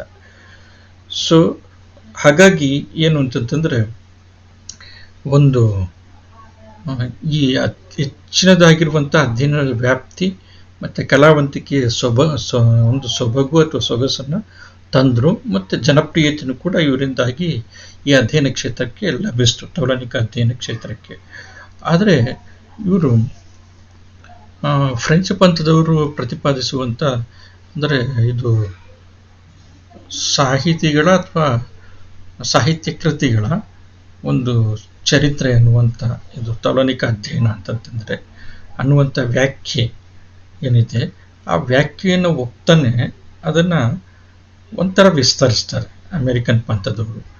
ಏನು ಅಂತಂತಂದರೆ, ಯಾವುದೇ ದಾಖಲೆ ಅಥವಾ ಮಾಹಿತಿ ಆಗಲಿ, ಅದು ಕವಿಗೆ ಸಂಬಂಧಪಟ್ಟಿರಲಿ, ಕೃತಿಗೆ ಸಂಬಂಧಪಟ್ಟಿರಲಿ, ಅದನ್ನು ರಾಶಿ ಕಲೆ ಹಾಕಿಬಿಟ್ಟು ಈ ಸ್ವೀಕಾರಗಳ ಅಧ್ಯಯನವನ್ನು ಅಥವಾ ಸಾಹಿತ್ಯ ಚರಿತ್ರೆಗಳ ಅಥವಾ ಕವಿ ಚರಿತ್ರೆಗಳ ಅಥವಾ ಕೃತಿ ಚರಿತ್ರೆಗಳ ಅಧ್ಯಯನವನ್ನು ಮಾಡೋದಿದೆಯಲ್ಲ, ಇದು ಏನಂತಂದರೆ ಅದರಲ್ಲಿರುವಂಥ ಸಾಮ್ಯ ಮತ್ತು ವೈಷಮ್ಯಗಳ ಪಟ್ಟಿ ಹಾಕೋದಿದೆಯಲ್ಲ, ಈ ಕವಿಯಲ್ಲಿ, ಈ ಕೃತಿಯಲ್ಲಿ ಇಂಥ ಸಾಮ್ಯ ಮತ್ತು ವೈಷಮ್ಯಗಳಿದೆ, ಅಥವಾ ಈ ಕೃತಿಯಲ್ಲಿ ಈ ಥರದ, ಈ ಕೃತಿಗೆ ಹೋಲಿಸ್ಕೊಂಡ್ರೆ ಈ ಥರದ ಸಮಾನತೆಗಳಿದೆ, ಈ ಥರದ ವಿಭಿನ್ನತೆಗಳಿದೆ, ಈ ಲೇಖಕ ಮತ್ತು ಈ ಲೇಖಕನ ಎದುರು ಬದುರಾಗಿ ನಿಲ್ಲಿಸಿದ್ರೆ ಈ ಲೇಖಕನಲ್ಲಿ ಈ ಥರ ಇದೆ, ಈ ಲೇಖಕನಲ್ಲಿ ಈ ಗುಣಗಳಿದ್ದಾವೆ, ಇವನಲ್ಲಿರುವಂಥ ಸಾಮ್ಯತೆ, ಇಬ್ಬರಲ್ಲಿರುವಂಥ ಸಾಮ್ಯತೆ ಇದು, ಇಬ್ಬರಲ್ಲಿರುವಂಥ ವಿಭಿನ್ನತೆ ಇದು ಅನ್ನುವಂಥ ಪಟ್ಟಿಗಳು, ಶುಷ್ಕವಾಗಿರುವಂಥ ಪಟ್ಟಿಗಳಿದೆಯಲ್ಲ, ಮತ್ತು ಆ ಥರ ಪಟ್ಟಿ ಮಾಡಿ ಅಲ್ಲಿಗೆ ನಿಲ್ಲಿಸುವಂಥದ್ದು ಇದೆಯಲ್ಲ, ಇದು ಆ್ಯಕ್ಚುಲಿ ಅಮೇರಿಕನ್ ಪಂಥದವರಿಗೆ ಇಷ್ಟ ಆಗ್ತಿರಲಿಲ್ಲ. ಸೊ ಆದರೆ ಒಪ್ತಾ ಇದ್ರು, ಪಟ್ಟಿ ಮಾಡಬೇಕು. ಹೌದು, ಈಗ ಒಂದು ಮಿಲ್ಟನ್ ಕವಿ ಮತ್ತು ಮಿಲ್ಟನ್ನ ಪ್ಯಾರಡೈಸ್ ಲಾಸ್ಟ್, ಕುವೆಂಪು ಕವಿ ಮತ್ತು ಕುವೆಂಪು ಅವರ ಶ್ರೀ ರಾಮಾಯಣ ದರ್ಶನ, ಸಾಮ್ಯ ವೈಷಮ್ಯಗಳನ್ನು ನೋಡಬೇಕು. ಆದರೆ ಆ ಸಾಮ್ಯ ಮತ್ತು ವೈಷಮ್ಯಗಳು ಯಾಕಾಗಿ ಬಂದಿದ್ದಾವೆ, ಮತ್ತು ಪ್ರಭಾವ ಯಾವ ರೀತಿಯಾಗಿದೆ, ಮತ್ತು ಪ್ರಭಾವ ಯಥಾವತ್ತಾಗಿದೆಯಾ ಅಥವಾ ಪರಿವರ್ತಿತವಾಗಿದೆಯಾ, ಅರ್ಥೈಸುವಂಥದ್ದು, ವಿಶ್ಲೇಷಣೆ ಮಾಡುವಂಥದ್ದು ಇದೆಯಲ್ಲ, ಅದನ್ನು ಮುಖ್ಯ ಅಂತ ಪರಿಗಣಿಸಿದಂಥವ್ರು ಯಾರು, ಅಮೇರಿಕನ್ ಪಂಥದವರು. ಅಂದರೆ ಸೂಕ್ಷ್ಮವಾಗಿರುವಂಥ ವಿಶ್ಲೇಷಣೆ ಇದೆಯಲ್ಲ, ಈ ವಿಶ್ಲೇಷಣೆಯ ಮನೋಧರ್ಮ ಅಮೇರಿಕನ್ ಪಂಥದ್ದು. ಸೊ ಹಾಗಾಗಿ ಏನು ಅಂತಂತಂದರೆ, ಬರೀ ಶುಷ್ಕವಾಗಿರುವಂಥ ಪಟ್ಟಿ ಮಾಡುವಂಥದ್ದನ್ನು ನಿರಾಕರಿಸಿದ್ರು ಕೂಡ ಅದರಿಂದ ಮುಂದೆ ಸಾಹಿತ್ಯ ವಿಮರ್ಶಕನ ಸೂಕ್ಷ್ಮ ಸಂವೇದನೆಯನ್ನು ಅಳವಡಿಸಿಕೊಂಡು ಅದರಲ್ಲಿ ಸ್ವೀಕಾರ ಅಥವಾ ಪ್ರಭಾವದ ಕಾರಣಗಳೇನು, ಅಥವಾ ಅದರಿಂದ ಆಗಿರುವಂಥ ಪರಿಣಾಮ ಏನು, ಮತ್ತು ಅದರಿಂದ ಉಂಟಾಗಿರುವಂಥ ಫಲಿತಾಂಶ ಏನು ಅನ್ನುವಂಥದ್ದನ್ನು ಹುಡುಕುವತ್ತ ಇವರ ಗಮನ ಅನ್ನುವಂಥದ್ದು, ಅಮೆರಿಕನ್ ಪಂಥದವರ ಗಮನ ಇದೆ, ಮುಖ್ಯವಾಗಿ ಇದೆ. ಸೊ ಹಾಗಾಗಿ ಏನು ಅಂತಂತಂದರೆ ಇವರ ಅಧ್ಯಯನಕ್ಕೆ ವಿಮರ್ಶನಾ ಪ್ರಜ್ಞೆ ಅನ್ನುವಂಥದ್ದು, ವಿವೇಚನಾ ಪ್ರಜ್ಞೆ ಅನ್ನುವಂಥದ್ದು, ಸೂಕ್ಷ್ಮ ದೃಷ್ಟಿಯ ಅಧ್ಯಯನ ಅನ್ನುವಂಥದ್ದು ತಾನಾಗೇ ಒದಗಿ ಬಂದ್ಬಿಟ್ಟಿದೆ. ಹಾಗಾಗಿ ಫ್ರೆಂಚ್ ಪಂಥಕ್ಕಿಂತಲೂ ಕೂಡ ಹೆಚ್ಚಿನ ಸೃಜನಶೀಲ ಮತ್ತು ವ್ಯಾಪಕ ಮತ್ತು ವಿಶ್ಲೇಷಣಾತ್ಮಕವಾಗಿರುವಂಥ ಅಧ್ಯಯನ ಅಮೆರಿಕನ್ ಪಂಥದ್ದು. ಹಾಗಾಗಿ ಅಲ್ಲಿಗಿಂತ ಇಲ್ಲಿಗೆ ಇದು ಏನಂತಂದರೆ ಹೆಚ್ಚು ವಿಸ್ತೃತವಾಗಿದೆ ಮತ್ತು ಹೆಚ್ಚು ವಿಶ್ಲೇಷಣಾತ್ಮಕವಾಗಿದೆ ಮತ್ತು ಹೆಚ್ಚು ಸೂಕ್ಷ್ಮ ಸಂವೇದನೆಯಿಂದ ಕೂಡಿರುವಂಥದ್ದು ಅಮೆರಿಕನ್ ಪಂಥ ಅನ್ನುವಂಥದ್ದು ಒಂದು. ಮತ್ತು ಇನ್ನೊಂದು ಅಂಶನೂ ಕೂಡ ನಾನು ಆ್ಯಕ್ಚುಲಿ ಇದನ್ನು ಹೇಳಬೇಕು. ಅಮೇರಿಕನ್ ಪಂಥದ ಪ್ರಾರಂಭಿಕ ಇದನ್ನು ಮೊದಲು ಹೇಳಬೇಕಾಗಿತ್ತು, ಈಗ ನಾನು ಬಿಡಬಾರ್ದಿತ್ತು. ಇದು ಆ್ಯಕ್ಚುಲಿ ಇದು ಇಲ್ಲಿ ಹೇಳ್ತಾ ಇದ್ದೀನಿ, ಪ್ರಾರಂಭದಲ್ಲಿ ಹೇಳ್ತಾ ಇದ್ದೀನಿ. ಅಮೇರಿಕನ್ ಪಂಥದ ಮುಖ್ಯ ತೌಲನಿಕ ಅಧ್ಯಯನಕಾರರು ಯಾರು ಅಂತಂತಂದರೆ ಹ್ಯಾರೆ ಲೆವಿನ್ ಅನ್ನುವಂಥವ್ರು, ಆಮೇಲೆ ಡೇವಿಡ್ ಮಲೋನ್ ಅನ್ನುವಂಥವ್ರು, ರೆಮಾಕ್, ಹೆನ್ರಿ ಹೆಚ್ ರೆಮಾಕ್ ಅಂತಂದ್ಬಿಟ್ಟು ಆ್ಯಕ್ಚುಲಿ ತೌಲನಿಕ ಅಧ್ಯಯನದ ವ್ಯಾಖ್ಯೆಗಳನ್ನು ಕೊಡಬೇಕಾದ್ರೆ ಅಲ್ಲಿ ಕೊನೆಗೆ ಕೊಟ್ಟಂಥ ವ್ಯಾಖ್ಯೆ ಹೆನ್ರಿ ಹೆಚ್ ರೆಮಾಕಿಂದು. ಅವರು ತೌಲನಿಕ ಅಧ್ಯಯನಕ್ಕೆ ಸಂಬಂಧಪಟ್ಟಿರುವಂಥ ಅತ್ಯಂತ ವಿಸ್ತಾರವಾಗಿರುವಂಥ ವಿಸ್ತೃತವಾಗಿರುವಂಥ ವ್ಯಾಖ್ಯೆಯನ್ನು ಕೊಡ್ತಾರೆ. ಸೊ ಹೆನ್ರಿ ಹೆಚ್ ರೆಮಾಕ್ ಮತ್ತು ರೆನೆವೆಲೆಕ್, ನಾನು ಪ್ರಾರಂಭದಲ್ಲಿ ಹೇಳಿದೆ, ಅತ್ಯಂತ ವಿವಾದಾಸ್ಪದವಾಗಿರುವಂಥ ಅಧ್ಯಯನ ಶಿಸ್ತು ಅಂತಂತ ಹೇಳಿದ್ರಲ್ಲ ತೌಲನಿಕ ಅಧ್ಯಯನದ ಬಗ್ಗೆ, ಆ ವ್ಯಕ್ತಿ ರೆನೆವೆಲೆಕ್. ಇವರೆಲ್ಲರೂ ಕೂಡ ಅಮೇರಿಕನ್ ಪಂಥದವರು, ಅಮೇರಿಕನ್ ಪಂಥಕ್ಕೆ ಸೇರಿದಂಥ ತೌಲನಿಕ ಅಧ್ಯಯನಕಾರರು ಅಥವಾ ವಿದ್ವಾಂಸರು. ಸೊ ಇವರಿಂದಾಗಿ ಮತ್ತು ಇವರ ಜೊತೆಯಲ್ಲಿರುವಂಥ ಸಹವರ್ತಿಗಳಾಗಿರುವಂಥ ತೌಲನಿಕ ವಿದ್ವಾಂಸರಿಂದಾಗಿ ತೌಲನಿಕ ಅಧ್ಯಯನಕ್ಕೆ ಹೆಚ್ಚಿನ ಜನಪ್ರಿಯತೆ, ವ್ಯಾಪಕತೆ, ಕಲಾವಂತಿಕೆ ಬಂತು. ನಂತರ ಇದಕ್ಕೆ ವಿಮರ್ಶಕ ಪ್ರಜ್ಞೆ ಅನ್ನುವಂಥದ್ದು ಮತ್ತು ಒಂದು ಕಲಾವಂತಿಕೆ ಅನ್ನುವಂಥದ್ದು ಬರೋದಕ್ಕೆ ಸಾಧ್ಯತೆಯನ್ನು ಇವರೆಲ್ಲರೂ ಕೂಡ ಸೇರಿಕೊಂಡು ಮಾಡಿ ಬೆಳೆಸಿದರು.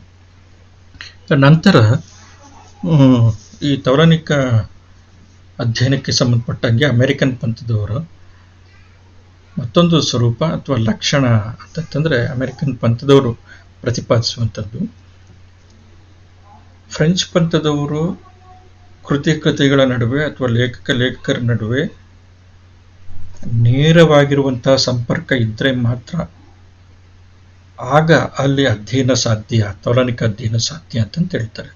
ಆದರೆ ಅಮೇರಿಕನ್ ಪಂಥದವರು ತೌಲನಿಕ ಅಧ್ಯಯನದಲ್ಲಿ ಅದನ್ನು ಕಡೆಗಣಿಸ್ತಾರೆ. ಏನೂ ಸಾಮ್ಯತೆ ಇಲ್ಲದೇ ಇದ್ರೂ ಕೂಡ ಎರಡು ಕೃತಿಗಳ ನಡುವೆ, ಲೇಖಕರ ಎರಡು ಕೃತಿಗಳ ನಡುವೆ, ಸಾಹಿತ್ಯ ಕೃತಿಗಳ ನಡುವೆ ಏನೊಂದು ಸಾಮ್ಯ ಇಲ್ಲದೆ ಇದ್ರೂ ಕೂಡ, ಏನೊಂದು ಸಂಬಂಧ ಇಲ್ಲದೆ ಇದ್ರೂ ಕೂಡ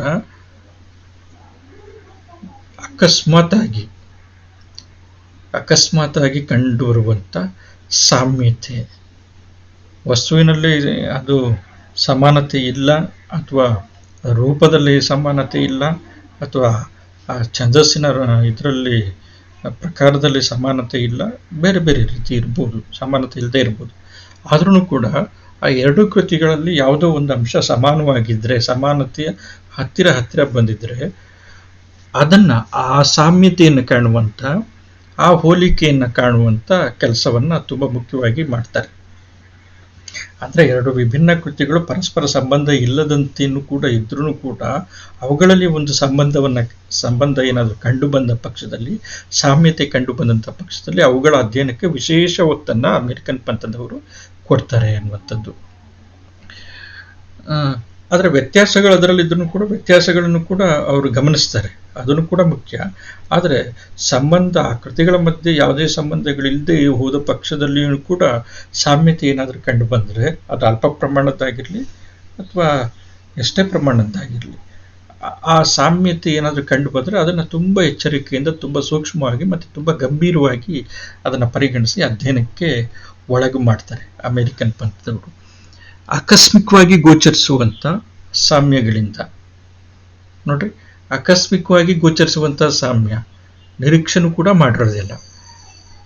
ಕೃತಿಗಳ ಅಧ್ಯಯನ ಮಾಡಬೇಕಾದ್ರೆ ಸಾಮ್ಯತೆ ಕಂಡು ಬಂತು. ಬೇರೆ ಬೇರೆ ಕೃತಿಗಳು, ಬೇರೆ ಬೇರೆ ಕಾಲದ್ದು, ಬೇರೆ ಬೇರೆ ಭಾಷೆದು, ಬೇರೆ ಬೇರೆ ದೇಶದ್ದಾಗಿರ್ಬೋದು. ಅಥವಾ ಒಂದೇ ಭಾಷೆ ಬೇರೆ ಬೇರೆ ಕಾಲಘಟ್ಟದ್ದಾಗಿರ್ಬೋದು ಅಥವಾ ಸಮಾನ ಕಾಲಘಟ್ಟದ್ದಾಗಿರ್ಬೋದು. ಒಂದು ಪದ್ಯ ಇರ್ಬೋದು, ಇನ್ನೊಂದು ಗದ್ಯ ಕೃತಿ ಇರ್ಬೋದು, ಅದರಲ್ಲಿ ಸಾಮ್ಯತೆ ಅನ್ನುವಂಥದ್ದು ಕಂಡು ಬರಬಹುದು. ಸೊ ಅಂದರೆ ಸಾಮ್ಯತೆ ನಿರೀಕ್ಷೆ ಮಾಡಿರೋದಿಲ್ಲ, ಸಾಮ್ಯತೆ ಕಂಡು ಬರೋದು ಸಾಧ್ಯತೆ ಇದೆ. ಸೊ ಈ ಥರ ಸಾಮ್ಯತೆಗಳಿಂದ, ಆಕಸ್ಮಿಕವಾಗಿ ಗೋಚರಿಸುವಂಥ ಈ ಥರದ ಸಾಮ್ಯತೆಗಳಿಂದ ಜಗತ್ತಿನ ಸಾಹಿತ್ಯದಲ್ಲಿ ಒಂಥರದ ಏಕತೆ ಎನ್ನುವಂಥದ್ದು. ಅಂದರೆ ನೀವು ಯಾವುದಾದ್ರೂ ಒಂದು ಕೃತಿ ಅದು ಈ ಕಡೆ ಜಪಾನ್ದಾಗಿರಲಿ, ಆ ಕಡೆ ಅದಕ್ಕೆ ಅಪೋಸಿಟ್ ಆಗಿರುವಂಥ ಅಮೇರಿಕದ್ದಾಗಿರಲಿ, ಅಥವಾ ಈ ಕಡೆ ಉತ್ತರ ಭಾಗದಲ್ಲಿರುವಂಥ ರಷ್ಯಾದ ಕಡೆ ಒಂದು ದೇಶದ್ದಾಗಿರಲಿ, ಅಥವಾ ದಕ್ಷಿಣ ಭಾಗದಲ್ಲಿರುವಂಥ ರಷ್ಯಾ ದೇಶದ್ದಾಗಿರಲಿ, ಅದರ ಕೃತಿಯಾಗಿರಲಿ, ಆಸ್ಟ್ರೇಲಿಯಾದ ಒಂದು ಕೃತಿಯಾಗಿರಲಿ, ಪೂರ್ವ ಪಶ್ಚಿಮ ಉತ್ತರ ದಕ್ಷಿಣ, ಈ 4 ಮೂಲೀಯ ಕೃತಿಗಳು ಯಾವ್ದು ದೇಶಕ್ಕೆ ಸಂಬಂಧಪಟ್ಟಂಗಾದರೂ ಆಗಿರಲಿ, ಅಲ್ಲಿ ಏನಾದ್ರೂ 2 ಕೃತಿಗಳು ಬೇರೆ ಬೇರೆ ಕಡೆಯಿಂದ ತೆಗೆದುಕೊಂಡಿರುವಂಥದ್ದು ಸಮಾನತೆ ಅನ್ನುವಂಥದ್ದು ಕಂಡು ಬಂದ ಪಕ್ಷದಲ್ಲಿ ಆ ಸಮಾನತೆ ಏನಾಗುತ್ತೆ ಅಂತಂದರೆ, ಇವರು ಅಮೆರಿಕನ್ ಪಂಥದವ್ರು ಏನು ಪ್ರತಿಪಾದನೆ ಮಾಡ್ತಾರೆ ಅಂತಂದರೆ, ಜಗತ್ತಿನ ಸಾಹಿತ್ಯದಲ್ಲಿ ಏಕತೆ ಮತ್ತು ನಿಶ್ಚಿತ ವಿನ್ಯಾಸಗಳು ಇಡೀ ಜಗತ್ತಿನ ಸಾಹಿತ್ಯವನ್ನು ಸಮಗ್ರವಾಗಿ ಅಂದರೆ ಒಟ್ಟಂದದಲ್ಲಿ ಗ್ರಹಿಸಿದರೆ ಇಡೀ ಜಗತ್ತಿನ ಸಾಹಿತ್ಯದಲ್ಲಿ ಒಂದು ನಿಶ್ಚಿತ ವಿನ್ಯಾಸ ಇದೆ, ಒಂದು ನಿರ್ದಿಷ್ಟವಾಗಿರುವಂಥ ವಿನ್ಯಾಸ ಇದೆ, ನಿರ್ದಿಷ್ಟವಾಗಿರುವಂಥ ಒಂದು ಸ್ವರೂಪ ಇದೆ. ಇದನ್ನು ಪತ್ತೆ ಹಚ್ಚೋದಕ್ಕೆ ಸಾಧ್ಯ ಆಗತ್ತೆ ಅಂತ ನಂಬ್ತಾರೆ ಯಾರು? ಅಮೇರಿಕನ್ ಪಂಥದವರು. ಫಾರ್ ಎಕ್ಸಾಂಪಲ್, ನೀವು ಜಗತ್ತಿನ ಯಾವುದೇ ಸಾಹಿತ್ಯವನ್ನು ನೀವು ಗಮನಿಸ್ರಿ, ದಮನಿತರಾಗಿರುವಂಥವ್ರು ಯಾರು ದಮನ ಮಾಡ್ತಾರೆ ಅವ್ರ ವಿರುದ್ಧ ಸಿಡಿದೇಳುವಂಥ ಗುಣವನ್ನು ತಮ್ಮ ಸಾಹಿತ್ಯಗಳಲ್ಲಿ ಪ್ರತಿಪಾದನೆ ಮಾಡ್ತಾರೆ. ಜಗತ್ತಿನ ಎಲ್ಲ ಸಾಹಿತ್ಯಗಳಲ್ಲೂ ಕೂಡ ಈ ಮನೋಧರ್ಮ ಇರುವಂಥದ್ದೇ. ದಮನಿತತನ ಅನ್ನುವಂಥದ್ದು ಯಾವ ರೀತಿಯಾದರೂ ಇರಲಿ, ಅದು ಭೂಮಾಲೀಕರ ಶೋಷಣೆ ಆಗಿರಲಿ, ಬಂಡವಾಳಶಾಹಿಗಳ ಶೋಷಣೆ ಆಗಿರಲಿ, ಜಾತಿಯ ಕಾರಣದಿಂದ ಆಗಿರುವಂಥ ಶೋಷಣೆ ಆಗಿರಲಿ, ಧರ್ಮದ ಕಾರಣದಿಂದ ಆಗಿರುವಂಥ ಶೋಷಣೆ ಆಗಿರಲಿ, ಭಾಷೆ ಕಾರಣದಿಂದ ಆಗಿರುವಂಥ ಶೋಷಣೆ ಆಗಿರಲಿ, ಅಕ್ಷರದ ಕಾರಣದಿಂದ ಆಗುವಂಥ ಶೋಷಣೆ ಆಗಿರಲಿ, ಯಾವುದೇ ಕಾರಣ ಇರಲಿ, ಸೊ ಹಣದ ಕಾರಣದಿಂದ ಆಗುವಂಥ ಶೋಷಣೆ ಇರಲಿ, ಆ ಥರದ ಶೋಷಣೆಗಳ ವಿರುದ್ಧ ದನಿ ಎತ್ತುವಂಥ ಒಂದು ಪ್ರಕ್ರಿಯೆ ಇದೆಯಲ್ಲ ಜಗತ್ತಿನ ಎಲ್ಲ ಸಾಹಿತ್ಯಗಳಲ್ಲಿ, ಎಲ್ಲ ಭಾಷೆಯ ಎಲ್ಲ ಕಾಲದ ಸಾಹಿತ್ಯಗಳಲ್ಲಿ ಕಂಡುಬರುವಂಥ ಒಂದು ಸಾಮಾನ್ಯ ಮನೋಧರ್ಮ. ಸೊ ಈ ಥರ ಅಂದರೆ ಆ ಕೃತಿಗಳಿಗೆ ಅಲ್ಲಿರುವಂಥ ಶೋಷಣೆ ಸ್ವರೂಪ ಬೇರೆ ಇರ್ಬೋದು, ಮತ್ತೊಂದು ಕಡೆ ಇರುವಂಥ ಶೋಷಣೆಯ ಸ್ವರೂಪ ಬೇರೆ ಇರ್ಬೋದು, ಆದರೆ ಶೋಷಣೆ ಅನ್ನುವಂಥದ್ದಿದೆ. ಆ ಶೋಷಣೆಗೆ ಸಂಬಂಧವಾಗಿ ಮಾಡುವಂಥ ಪ್ರತಿಕ್ರಿಯೆ ಇದೆಯಲ್ಲ, ಈ ಪ್ರತಿಕ್ರಿಯೆ ಅನ್ನುವಂಥದ್ದು ಇದು ಸಾಮಾನ್ಯವಾಗಿರುವಂಥ ಅಂಶ. ಸೊ ಹಾಗಾಗಿ ಇದೊಂದು ನಿಶ್ಚಿತವಾಗಿರುವಂಥ ವಿನ್ಯಾಸ, ಜಗತ್ತಿನ ಎಲ್ಲ ಕಡೆ ಕಂಡುಬರುವಂಥ, ಜಗತ್ತಿನ ಎಲ್ಲ ಸಾಹಿತ್ಯಗಳಲ್ಲಿ ಅಭಿವ್ಯಕ್ತವಾಗುವಂಥ ನಿಶ್ಚಿತವಾಗಿರುವಂಥ ವಿನ್ಯಾಸ. ಸೊ ಈ ಥರದ ವಿನ್ಯಾಸ ಜಗತ್ತಿನ ಸಾಹಿತ್ಯವನ್ನು ಒಂದು ಸಾಮಾನ್ಯ ಸ್ವರೂಪಕ್ಕೆ ಬದ್ಧವಾಗುವಂಗೆ ಮಾಡಿದೆ. ಜಗತ್ತಿನ ಸಾಹಿತ್ಯ ಒಂದು ನಿರ್ದಿಷ್ಟ ವಿನ್ಯಾಸದಲ್ಲಿ ರೂಪುಗೊಳ್ಳುವಂಗೆ ಮಾಡಿದೆ. ಇದನ್ನು ಅಭ್ಯಾಸ ಮಾಡೋದರಲ್ಲಿ ಅಮೆರಿಕನ್ ಪಂಥದವರಿಗೆ ಹೆಚ್ಚಿನ ಆಸಕ್ತಿ ಎನ್ನುವಂಥದ್ದು ಇದೆ ಅನ್ನುವಂಥದ್ದು. ಸೊ ಹಾಗಾಗಿ ಏನು ಅಂತಂತಂದರೆ, ಈ ಥರದ ಅಧ್ಯಯನ ಆಗಬೇಕು ಹೊರತಾಗಿ ಸಾಮ್ಯ ವೈಷಮ್ಯಗಳನ್ನು ಯಾಂತ್ರಿಕವಾಗಿ ಪಟ್ಟಿ ಮಾಡುವಂಥದ್ದು ಇದೆಯಲ್ಲ, ಇದು ಆ್ಯಕ್ಚುಲಿ ತೌಲನಿಕ ಅಧ್ಯಯನದ ಮುಖ್ಯವಾಗಿರುವಂಥ ಉದ್ದೇಶ ಆಗಬಾರ್ದು ಅಂತಂದ್ಬಿಟ್ಟು ಅಮೇರಿಕನ್ ಪಂಥದವ್ರು ಏನು ಮಾಡ್ತಾರೆ ಅಂತಂದರೆ ಪ್ರತಿಪಾದಿಸ್ತಾರೆ. ಮತ್ತು ಇನ್ನೊಂದು ಅಂಶ ಅಮೇರಿಕನ್ ಪಂಥದವರು ಪ್ರತಿಪಾದನೆ ಮಾಡುವಂಥದ್ದು ಮುಂದಿನ ಅಂಶ ಏನು ಅಂತಂತಂದರೆ, ಅಮೇರಿಕನ್ ಪಂಥದವರು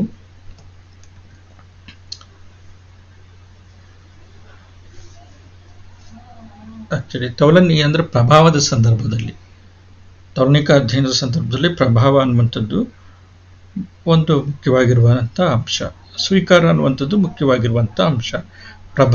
ಪ್ರಭಾವ ಅನ್ನುವಂಥದ್ದು ಮತ್ತೊಂದು ಸಾಹಿತ್ಯ, ಮತ್ತೊಂದು ಭಾಷೆ ಮೇಲೆ ಒಂದು ಭಾಷೆಯ ಒಂದು ಸಾಹಿತ್ಯ ಕೃತಿ ಬೀರುವಂಥ ಪ್ರಭಾವ, ಅದನ್ನು ಸ್ವೀಕರಿಸುವಂಥದ್ದು ಸ್ವೀಕರಣೆ ಎನ್ನುವಂಥದ್ದು. ಮತ್ತೊಂದು ಭಾಷೆ ಕೃತಿ ಅಥವಾ ಮತ್ತೊಂದು ರಾಷ್ಟ್ರದ ಕೃತಿ ಅಥವಾ ಮತ್ತೊಂದು ಕಾಲಘಟ್ಟದ ಕೃತಿ ಅದನ್ನು ಒಂದು ರೀತಿಯಲ್ಲಿ ತನ್ನದೇ ಆಗಿರುವಂಥ ರೀತಿಯಲ್ಲಿ ಸ್ವೀಕರಿಸ್ಬೋದು. ಸ್ವೀಕಾರಗಳ ಅಧ್ಯಯನ ಅನ್ನುವಂಥದ್ದು. ಪ್ರಭಾವದ ಅಧ್ಯಯನ ಅನ್ನುವಂಥದ್ದು ಮತ್ತೊಂದು. ಪ್ರಭಾವ ಅಧ್ಯಯನವನ್ನು ಅಮೇರಿಕನ್ ಪಂಥದವರಿಗೆ ಸ್ವೀಕಾರದ ಅಧ್ಯಯನ ತುಂಬ ಮುಖ್ಯವಾಗಿರುವಂಥದ್ದು.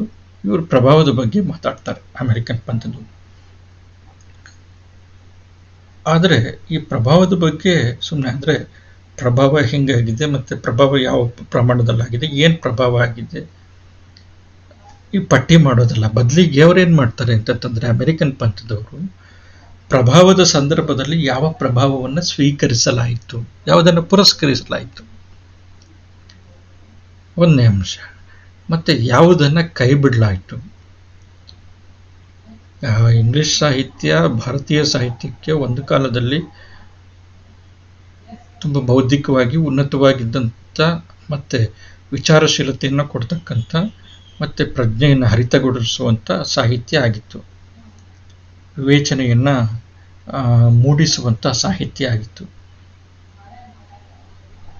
ಯಾಕೆಂತಂದರೆ ಬೇರೆ ಬೇರೆ ಅಧ್ಯಯನ ಶಿಸ್ತುಗಳು ಇಂಗ್ಲಿಷ್ ಭಾಷೆಯಲ್ಲಿ ಅವು ಏನಾಗಿದ್ವು ಅಂತಂದರೆ ಸೇರಿಕೊಂಡು ಹೊಸ ಬಗೆಯ ವಿಚಾರ ವಿನ್ಯಾಸಗಳನ್ನು ಭಾರತೀಯ ಸಂದರ್ಭದಲ್ಲಿ ಅವು ಕೊಡ್ತಾ ಇದ್ವು ಇಂಗ್ಲಿಷ್ ಭಾಷೆಯ ಮುಖಾಂತರ. ಸೊ ಇಂಗ್ಲಿಷ್ ಭಾಷೆ ಮುಖಾಂತರ ಬಂದಂಥ ಈ ರೀತಿಯ ವಿಚಾರಗಳು ಅಥವಾ ಈ ಪ್ರಭಾವ ಆಧುನಿಕ ಇಂಗ್ಲಿಷ್ ಶಿಕ್ಷಣ ಕಲಿತಂಥ ಆಧುನಿಕ ಮನೋಧರ್ಮದ ಭಾರತೀಯರ ಮೇಲಾಯಿತು. ಆಗ ಇವರು ಏನನ್ನು ಸ್ವೀಕರಿಸಿದ್ರು? ಇಂಗ್ಲಿಷ್ ಸಾಹಿತ್ಯದಿಂದ, ಇಂಗ್ಲಿಷ್ ಭಾಷೆಯಲ್ಲಿರುವಂಥ ವಿಚಾರಗಳಿಂದ ನೋಡ್ರಿ, ಅಲ್ಲಿಂದ ಪ್ರಭಾವ ಬಂತು. ಇಲ್ಲಿ ಆ ಪ್ರಭಾವದ ಫಲವಾಗಿ ಏನನ್ನು ಸ್ವೀಕರಿಸಲಾಯಿತು, ಎಷ್ಟನ್ನು ಸ್ವೀಕರಿಸಲಾಯಿತು, ಮತ್ತು ಯಾವುದನ್ನು ಮಾರ್ಪಡಿಸಿಕೊಂಡು ಸ್ವೀಕರಿಸಲಾಯಿತು, ಯಾವುದನ್ನು ತಿರಸ್ಕರಿಸಲಾಯಿತು, ಇವೆಲ್ಲದರ ಅಧ್ಯಯನ ಮತ್ತು ಅದಕ್ಕೆ ಕಾರಣಗಳೇನು ಅನ್ನುವಂಥದ್ದು, ಮತ್ತು ಅದರಿಂದ ಉಂಟಾದಂಥ ಪರಿಣಾಮಗಳೇನು, ಇವನ್ನು ಅತ್ಯಂತ ಸೂಕ್ಷ್ಮವಾಗಿ ವಿಶ್ಲೇಷಣೆ ಮಾಡುವಂಥದ್ದು, ವಿಮರ್ಶಕ ಪ್ರಜ್ಞೆಯಿಂದ ಅಧ್ಯಯನ ಮಾಡುವಂಥದ್ದು ಅಮೇರಿಕನ್ ಪಂಥದ ಒಂದು ಮುಖ್ಯವಾಗಿರುವಂಥ ಗುರಿ. ಸೊ ಹಾಗಾಗಿ ಪ್ರಭಾವದ ಅಧ್ಯಯನಗಳಲ್ಲಿ ಕೇವಲ ಸಾಮ್ಯ ಮತ್ತು ವೈಷಮ್ಯ ಅಥವಾ ವೈದೃಶ್ಯಗಳನ್ನು ನೋಡುವಂಥದ್ದು ಮಾತ್ರ ಅಲ್ಲ, ಬದಲಾಗಿ ಪ್ರಭಾವದ ಸಂದರ್ಭದಲ್ಲಿ ಏನನ್ನು ಪುರಸ್ಕರಿಸಿದ್ದಾರೆ, ಏನನ್ನು ತಿರಸ್ಕರಿಸಲಾಗಿದೆ, ಆಮೇಲೆ ಯಾವುದನ್ನು ಸ್ವೀಕರಿಸುವಂತಹ ಸಂದರ್ಭದಲ್ಲಿ ಬದಲಾಯಿಸಿಕೊಂಡು ಸ್ವೀಕರಿಸಲಾಗಿದೆ, ಮತ್ತು ಪ್ರಭಾವವನ್ನು ಯಾವ ಸಂದರ್ಭದಲ್ಲಿ ಹೇಗೆ ಅದನ್ನು ಸ್ವೀಕರಿಸಿದ್ದಾರೆ, ಇದೆಲ್ಲನೂ ಕೂಡ ತುಂಬ ಮುಖ್ಯ ಅಧ್ಯಯನದಲ್ಲಿ, ತೌಲನಿಕ ಅಧ್ಯಯನದಲ್ಲಿ ಅಂತ ಅಮೇರಿಕನ್ ಪಂಥದವರು ಅಭಿಪ್ರಾಯ ಪಡ್ತಾರೆ. ಆಮೇಲೆ ಪ್ರಭಾವದ ಪರಿಣಾಮವಾಗಿ ಪ್ರಭಾವಿತ ಕೃತಿ, ಪ್ರಭಾವಗೊಂಡಂಥ ಕೃತಿ ಇದೆಯಲ್ಲ, ಈ ಪ್ರಭಾವಗೊಂಡಂಥ ಕೃತಿ ಪಡೆದಂಥ ಯಶಸ್ಸು ಏನು, ಅದರಿಂದ ಪಡೆದಂಥ ಒಂದು ಔನ್ನತ್ಯ ಏನು ಅನ್ನುವಂಥದ್ದು ಕೂಡ ತುಂಬ ಮುಖ್ಯ. ಸೊ ಇದರ ಕಡೆಗೆ ಅವರ ಗಮನ ಇದೆ. ಫಾರ್ ಎಕ್ಸಾಂಪಲ್ ಏನು ಅಂತಂತಂದರೆ, ವಾಲ್ಮೀಕಿಯ ರಾಮಾಯಣವನ್ನು ಸ್ವೀಕರಿಸಿದಂಥ ನಾಗಚಂದ್ರ ಜೈನ ಸಂಪ್ರದಾಯದಲ್ಲಿ ಅದನ್ನು ರೂಪಿಸುವಂಥ ಸಂದರ್ಭದಲ್ಲಿ ಕಥಾವಸ್ತುವನ್ನು ತೆಗೆದುಕೊಂಡು ಅದನ್ನು ಯಾವ ರೀತಿ ತಗೊಂಡಿದ್ದಾನೆ, ಅದನ್ನು ಯಾವ ರೀತಿ ಮಾರ್ಪಡಿಸ್ಕೊಂಡಿದ್ದಾನೆ, ಯಾವ ಸಂದರ್ಭದಲ್ಲಿ ಮಾರ್ಪಡಿಸಿದ್ದಾನೆ, ಯಾವ ಭಾಗಗಳನ್ನು ಕೈ ಬಿಟ್ಟಿದ್ದಾನೆ, ಯಾವ ಭಾಗಗಳನ್ನು ತಾನು ಹೊಸದಾಗಿ ಸೇರಿಸಿದ್ದಾನೆ ಅನ್ನುವಂಥದ್ದು ತುಂಬ ಮುಖ್ಯ ಆಗುತ್ತೆ. ಸೊ ಹಾಗಾಗಿ ಆ ಕೃತಿಗೆ ಬಂದಿರುವಂಥ ಹೊಸತನ ಅನ್ನುವಂಥದ್ದು ಏನು ಅನ್ನುವಂಥದ್ದು. ಮತ್ತು ಈಗ ಆ ವಾಲ್ಮೀಕಿಯ ರಾಮಾಯಣದ ಕೃತಿಯಿಂದ ನಾಗಚಂದ್ರನ ಈ ಕೃತಿ ಪಡೆದಂಥ ಒಂದು ಔನ್ನತ್ಯ ಅಥವಾ ಯಶಸ್ಸು ಯಾವ ಮಟ್ಟದ್ದು ಅನ್ನುವಂಥದ್ದು, ಇದರ ಅಧ್ಯಯನದಲ್ಲಿ ಈ ಅಮೇರಿಕನ್ ಪಂಥದವರಿಗೆ ಆಸಕ್ತಿ ಹೆಚ್ಚು. ಸೊ ಹಾಗಾಗಿ ಏನು ಅಂತಂತಂದರೆ, ಈ ಪ್ರಭಾವದ ಸಂದರ್ಭದಲ್ಲಿ ಆ ಪ್ರಭಾವಿತವಾಗಿರುವಂಥ ಕೃತಿ ಮತ್ತು ಪ್ರಭಾವ ಬೀರುವಂಥ ಕೃತಿ, ಇದರ ಅಧ್ಯಯನದ ಮುಖಾಂತರ ಅಲ್ಲಿ ಕಂಡುಬರುವಂಥ ಕಲಾ ವೈವಿಧ್ಯತೆ, ಇದರ ಬಗ್ಗೆ ಹೆಚ್ಚಿನ ಗಮನವನ್ನು ಕೊಡ್ತಾರೆ. ಮತ್ತು ಆ ಸೊಗಸಿನ ಸೂಕ್ಷ್ಮತೆಗಳಿದೆಯಲ್ಲ, ಆ ಸೂಕ್ಷ್ಮತೆಗಳನ್ನು ಎತ್ತಿ ಹಿಡಿತಾರೆ, ಒಪ್ತಾರೆ. ಅದನ್ನು ಕೃತಿಗಳು ಪ್ರಭಾವವನ್ನು ಬೀರುವಂಥ ಸಂದರ್ಭದಲ್ಲಿ ತುಂಬ ಹೆಚ್ಚು ನಿಕಟತಮವಾಗಿರುವಂಥ ವಸ್ತುಗಳನ್ನೇ ಹೊಂದಿರಬೇಕು ಅಂತಂತಲ್ಲ, ಯಾವುದಾದ್ರೂ ಭಾಗ ಆಗಿರ್ಬೋದು, ಪೂರ್ಣತಃ ವಸ್ತು ಆಗಿರ್ಬೋದು, ಅಥವಾ ಕೆಲವು ಸಂದರ್ಭ ಘಟನೆಗಳಾಗಿರ್ಬೋದು.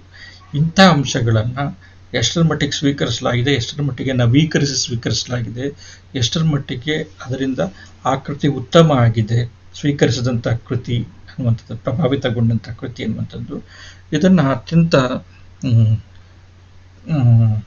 ತುಂಬ ವಿಮರ್ಶಕ ಪ್ರಜ್ಞೆಯಿಂದ, ಕಲಾ ಪ್ರಜ್ಞೆಯಿಂದ, ಸೂಕ್ಷ್ಮತೆಯಿಂದ ವಿಶ್ಲೇಷಣೆ ಮಾಡೋದ್ರಲ್ಲಿ ಅಮೇರಿಕನ್ ಪಂಥದವರಿಗೆ ಆಸಕ್ತಿ ಅನ್ನುವಂಥದ್ದು ತುಂಬ ಹೆಚ್ಚಾಗಿರುವಂಥದ್ದು ಅನ್ನುವಂಥದ್ದು.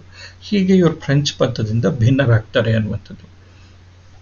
ಇನ್ನು ಇದು ಫ್ರೆಂಚ್ ಪಂಥದವರಿಗೆ ಇನ್ನೊಂದು ತುಂಬ ಮುಖ್ಯವಾಗಿರುವಂಥ ಸಂಗತಿ ಏನು ಅಂತಂತಂದರೆ ಆಕರ ಶೋಧ ಅಥವಾ ಮೂಲಗಳ ಶೋಧ ಅನ್ನುವಂಥದ್ದು ಫ್ರೆಂಚ್ ಪಂಥದವರಿಗೆ ತುಂಬ ಮುಖ್ಯವಾಗಿರುವಂಥದ್ದು. ಹಿಂದಿನ ಸೆಷನಲ್ಲಿ ನಾವು ಗಮನಿಸಿದ್ವಿ. ಆದರೆ ಅಮೆರಿಕನ್ ಪಂಥದವರು ಈ ಮೂಲ ಶೋಧನೆಯನ್ನು ಒಪ್ತಾರೆ. ಆದರೆ ಕೃತಿಯನ್ನು ಅರ್ಥ ಮಾಡ್ಕೊಳ್ಳೋದಕ್ಕೆ ಮೂಲ ಶೋಧನೆ ಅಂತಿಮ ಅಲ್ಲ, ಅಥವಾ ಆಕರ ಶೋಧನೆ ಮಾತ್ರ ಅಂತಿಮ ಅಲ್ಲ. ಆದರೆ ಅದಕ್ಕೆ ಇನ್ನೂ ಕೂಡ ಹೆಚ್ಚುವರಿಯಾಗಿ, ಅಂದರೆ ಮೂಲ ಶೋಧನೆ ಇರಲಿ, ಅದ್ರ ಬಗ್ಗೆ ಇನ್ನೂ ಕೂಡ ತಕರಾರಿಲ್ಲ. ಆದರೆ ಈ ಮೂಲ ಶೋಧನೆ ಅಥವಾ ಆಕರ ಶೋಧನೆಯ ಜೊತೆಗೆ ಯಾವುದೇ ಒಂದು ಸಾಹಿತ್ಯ ಕೃತಿಯನ್ನು ವಿಶ್ಲೇಷಣೆ ಮಾಡಬೇಕು ಅಥವಾ ಅರ್ಥ ಮಾಡ್ಕೊಳ್ಬೇಕು ಅಂತಂದರೆ ಆ ಕೃತಿಯ, ಅಂದರೆ ತೌಲನಿಕ ಸಾಹಿತ್ಯ ಅಧ್ಯಯನದ ಸಂದರ್ಭದಲ್ಲಿ ಒಂದು ಕೃತಿ ಮತ್ತು ಮತ್ತೊಂದು ಕೃತಿ, ಈ ಎರಡು ಕೃತಿಗಳನ್ನ ಮುಖಾಮುಖಿಯಾಗಿಟ್ಟು ಆ ಕೃತಿಗಳನ್ನು ಸಮರ್ಪಕವಾಗಿ ಅರ್ಥ ಮಾಡ್ಕೊಳ್ಬೇಕು ಅಂತಂತಂದರೆ ಮೂಲ ಶೋಧನೆ ಅನ್ನುವಂಥದ್ದು ಮುಖ್ಯ. ಆದರೆ ಅದಕ್ಕಿಂತ ಹೆಚ್ಚಾಗಿ ಅವುಗಳ ಸಾಹಿತ್ಯಿಕ ವಿಶ್ಲೇಷಣೆ ಅನ್ನುವಂಥದ್ದು ಮುಖ್ಯ ಅಂತಂತೇಳಿ ಆ ಮೂಲ ಶೋಧನೆಗೆ ಒಂದು ಹೊಸ ವಿಸ್ತಾರವನ್ನು ಕೊಡ್ತಾರೆ. ಸೊ ಹಾಗಾಗಿ ತೌಲನಿಕ ಅಧ್ಯಯನದ ಕ್ರಮವನ್ನು ಇನ್ನೂ ಕೂಡ ಹೆಚ್ಚು ವ್ಯಾಪಕಗೊಳಿಸ್ತಾರೆ ಅಮೆರಿಕನ್ ಪಂಥದವರು. ಸೊ ಹಾಗಾಗಿ ಅಧ್ಯಯನಕ್ಕೆ ಗುರಿಯಾಗುವಂಥ ಕೃತಿಗಳಿಗೆ ಸಮಾನ ಮೂಲ ಅಥವಾ ಸಮಾನ ಆಕಾರದ ನೇರ ಸಂಪರ್ಕದ ಅಗತ್ಯತೆ ಅನ್ನುವಂಥದ್ದೇನು ಇಲ್ಲ ಅಂತ ಪ್ರತಿಪಾದಿಸ್ತಾರೆ. ಆಕರ ಶೋಧ ಮಾಡ್ಕೊಳ್ಬೇಕಿದ್ರೆ ಮಾಡ್ಕೋಬೋದು. ಆದರೆ ಎರಡು ಕೃತಿಗಳ ನಡುವೆ ಕಂಡುಬರುವಂಥ ಯಾವುದೇ ಬಗೆಯ, ಅಂದರೆ ಸಮಾನತೆ, ಭಿನ್ನತೆ ಇತ್ಯಾದಿಗಳಿರ್ಬೋದು. ನೇರ ಸಂಪರ್ಕ ಇರಲೇಬೇಕು ಆ ಎರಡು ಕೃತಿಗಳ ನಡುವೆ ಅಥವಾ ಎರಡು ಲೇಖಕರ ನಡುವೆ ಅನ್ನುವಂಥದ್ದು ತುಂಬ ಮುಖ್ಯ ಅಲ್ಲ. ಅಥವಾ ಮೂಲ ಆಕಾರ ಹೊಂದಿರಬೇಕು ಅನ್ನುವಂಥದ್ದು, ಮೂಲ ಸಾಮಾನ್ಯವಾಗಿರುವಂಥ ಒಂದು ಮೂಲ ಆಕಾರ ಇರಬೇಕು ಆ ಕೃತಿಗಳಿಗೆ ಅನ್ನುವಂಥದ್ದು ತುಂಬ ಮುಖ್ಯ ಆಗೋದಿಲ್ಲ. ಆದರೆ ಆ ಕೃತಿಗಳಲ್ಲಿ ಕಂಡುಬರುವಂಥ ಸಾಹಿತ್ಯಿಕವಾಗಿರುವಂಥ ಅಂಶಗಳ ವಿಶ್ಲೇಷಣೆ ಅನ್ನುವಂಥದ್ದು ಇದೆಯಲ್ಲ, ಅದರ ಅರ್ಥವಂತಿಕೆಯನ್ನು ವಿಸ್ತಾರಗೊಳಿಸುವಂಥದ್ದು ಇದೆಯಲ್ಲ, ಅದು ತುಂಬ ಮುಖ್ಯವಾಗಿರುವಂಥದ್ದು ಅಂತಂತಂದ್ಬಿಟ್ಟು ಅಮೆರಿಕನ್ ಪಂಥದವರು ಮುಖ್ಯವಾಗಿ ಪ್ರತಿಪಾದನೆ ಮಾಡ್ತಾರೆ. ಮತ್ತು ಇನ್ನೊಂದು ಏನು ಅಂತಂತಂದರೆ ಥೀಮ್ ಅಥವಾ ವಸ್ತುವಿನ ಬಗ್ಗೆ ಅಮೆರಿಕನ್ ಪಂಥದವರಿಗೆ ಆಸಕ್ತಿ ತುಂಬ ಹೆಚ್ಚು.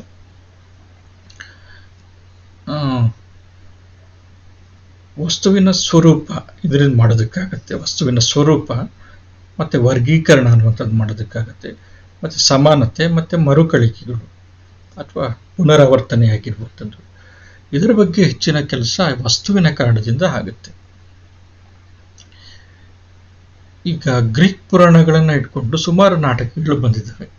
ವಸ್ತು ಗ್ರೀಕ್ ಪುರಾಣಗಳು. ಆದರೆ ಆ ಗ್ರೀಕ್ ಪುರಾಣಗಳನ್ನು ಆಧರಿಸಿರುವಂಥ ವಸ್ತುಗಳು, ಅಂದರೆ ಆ ಥೀಮನ್ನು ಆಧರಿಸಿರುವಂಥ ಅನೇಕ ಕೃತಿಗಳು ಬಂದಿದ್ದಾವೆ. ಅದು ಈಡಿಪಸ್ನ ಕೃತಿ ಇರಲಿ ಅಥವಾ ಅದರಲ್ಲಿ ಗ್ರೀಕ್ ಕಥೆಗಳಲ್ಲಿ ಬರುವಂಥ ಬೇರೆ ಬೇರೆ ಗ್ರೀಕ್ ನಾಟಕಗಳು ಬರುವಂಥ ಅಗಮೆಮ್ನನ್ ಇರಲಿ, ಕ್ಲೈಟಮೆಸ್ಟ್ರಾ ಇರಲಿ, ಬೇರೆ ಬೇರೆ ಪಾತ್ರಗಳು, ಇವೆಲ್ಲನೂ ಕೂಡ ಗ್ರೀಕ್ ಪಾತ್ರಗಳು, ಮೂಲತಃ ಗ್ರೀಕ್ ಪೌರಾಣಿಕ ಪಾತ್ರಗಳು. ಸೊ ಇವೆಲ್ಲನೂ ಕೂಡ ಏನು ಅಂತಂತಂದರೆ ಸಮಾನ ವಸ್ತುಗಳಿಂದ, ಸಮಾನ ವಸ್ತು ಮೂಲದಿಂದ ಬಂದಿರುವಂಥದ್ದು. ಸೊ ಹಾಗಾಗಿ ಏನು ಅಂತಂತಂದರೆ ಅಮೇರಿಕನ್ ಪಂಥದವರಿಗೆ ವಸ್ತು ಅನ್ನುವಂಥದ್ದು ತುಂಬ ಮುಖ್ಯ, ಥೀಮ್ ಅನ್ನುವಂಥದ್ದು ತುಂಬ ಮುಖ್ಯ. ಆ ಥೀಮ್ಗಳಲ್ಲಿ ಅವರು ಸ್ವರೂಪದ ನೆಲೆಯಲ್ಲಿ ವರ್ಗೀಕರಣ ಮಾಡ್ತಾರೆ, ಸಮಾನತೆ ಮತ್ತು ಮರುಕಳಿಕೆಗಳು ಇದರ ಬಗ್ಗೆ ಕೆಲಸಗಳನ್ನು ಮಾಡಿದ್ದಾರೆ. ವಸ್ತು ಆಧರಿಸಿರುವಂಥ, ಈಗ ದುರಂತ ನಾಟಕಗಳು ನೋಡ್ರಿ, ದುರಂತ ನಾಟಕಗಳು ಆ್ಯಕ್ಚುಲಿ ಒಂದು ವಸ್ತು, ಅದು ದುರಂತತೆ ಅನ್ನುವಂಥದ್ದೇ ಒಂದು ವಸ್ತು. ಆಮೇಲೆ ಕಾಮಿಡಿ ಅನ್ನುವಂಥದ್ದು ಅಥವಾ ಸುಖಾಂತಿ ಅನ್ನುವಂಥದ್ದು ಒಂದು ವಸ್ತು, ಗ್ರೀಕ್ರಲ್ಲಿ ಕಂಡು ಬರುವಂಥದ್ದು. ಎರಡು ಥರದ ವಸ್ತುಗಳು. ಯಾಕೆ ಇದು ಎರಡು ಥರದ ವರ್ಗೀಕರಣನೂ ಕೂಡ ಆಗಿದೆ. ಎರಡು ಥರದ ವಸ್ತುಗಳು ಕೂಡ ಹೌದು. ಸುಖಾಂತ್ಯದಲ್ಲಿ ನಾಟಕ ಕೊನೆಗೆ ಸುಖ ಆಗುತ್ತೆ, ಅಂದರೆ ಸಂತೋಷದಿಂದ ಕೊನೆಯಾಗುತ್ತೆ. ದುಃಖ ಅಂತಿದ್ದರೆ ನಾಯಕನಾಗಿರುವಂಥವನು ಅತ್ಯಂತ ವೀರನಾಗಿದ್ದರೂ ಕೂಡ, ಅತ್ಯಂತ ಪರಾಕ್ರಮಿಯಾಗಿದ್ದರೂ ಕೂಡ ದೈವದ ಆಕ್ರೋಶಕ್ಕೆ ಬಲಿಯಾಗಿ ಅವನು ಸಾಯ್ತಾನೆ. ಇದೇ ಥರದ ವಿನ್ಯಾಸಗಳು ಕಂಡುಬರುತ್ತೆ. ಸೊ ವಸ್ತುವಿನ ಈ ಥರದ ಥೀಮ್ ಇದೆಯಲ್ಲ, ಈ ವಸ್ತುವಿನಲ್ಲಿ ಕಂಡುಬರುವಂಥ ಈ ಥರದ ವಿನ್ಯಾಸ ಇದೆಯಲ್ಲ, ಈ ಬಗೆಯ ವರ್ಗೀಕರಣ ಇಂಥದ್ರಲ್ಲಿ ಆಸಕ್ತಿ ಜಾಸ್ತಿ. ಅಥವಾ ಭಾರತೀಯ ಕಥೆ, ಕಾವ್ಯ ಇತ್ಯಾದಿಗಳಿಗೆ ಸಂಬಂಧಪಟ್ಟಂಗೆ ಇಲ್ಲಿ ಸುಖಾಂತ್ಯಗಳು ಹೆಚ್ಚಿಲ್ಲ. ಇಲ್ಲಿ ದುರಂತತೆ ಅನ್ನುವಂಥದ್ದಿಲ್ಲ, ಬದಲಿಗೆ ಸುಖಾಂತ್ಯ ಅನ್ನುವಂಥದ್ದು ಇಲ್ಲಿ ಥೀಮ್ ಆಗಿದೆ.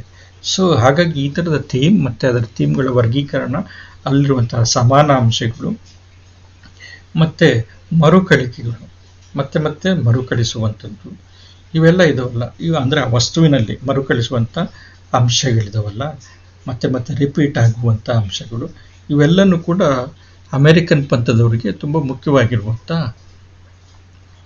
ಚರ್ಚೆಗೆ ಈಡು ಮಾಡಬೇಕಾಗಿರುವಂಥ, ವಿಶ್ಲೇಷಣೆ ಮಾಡಬೇಕಾಗಿರುವಂಥ ಅಂಶ ಸಾಹಿತ್ಯಿಕ ಅಧ್ಯಯನದಲ್ಲಿ. ಸೊ ಹಾಗಾಗಿ ಅವರು ಥೀಮನ್ನು ಮುಖ್ಯವಾಗಿ ಗಮನಿಸ್ತಾರೆ. ಥೀಮ್ ಅಂದರೆ ಕಥಾವಸ್ತು ಅಂತಂತ ಅಷ್ಟೇ ಅರ್ಥ. ಅಂದರೆ ಭಿನ್ನ ದೇಶಗಳ, ಬೇರೆ ದೇಶಗಳ ಸಾಮಾಜಿಕ, ಸಾಂಸ್ಕೃತಿಕ, ರಾಜಕೀಯ ಹಿನ್ನೆಲೆಗಳಿಂದ ಕೆಲವು ಥೀಮ್ ರೂಪುಗೊಳ್ತವೆ. ಫಾರ್ ಎಕ್ಸಾಂಪಲ್, ಈಗ ಭಾರತದ ಸಂದರ್ಭದಲ್ಲಿ ರಾಮಾಯಣ ಅನ್ನುವಂಥದ್ದು ಒಂದು ಮುಖ್ಯವಾಗಿರುವಂಥ ಒಂದು ಥೀಮ್ ವಸ್ತು, ರಾಮಾಯಣದ ಕಥೆ ಅನ್ನುವಂಥದ್ದು.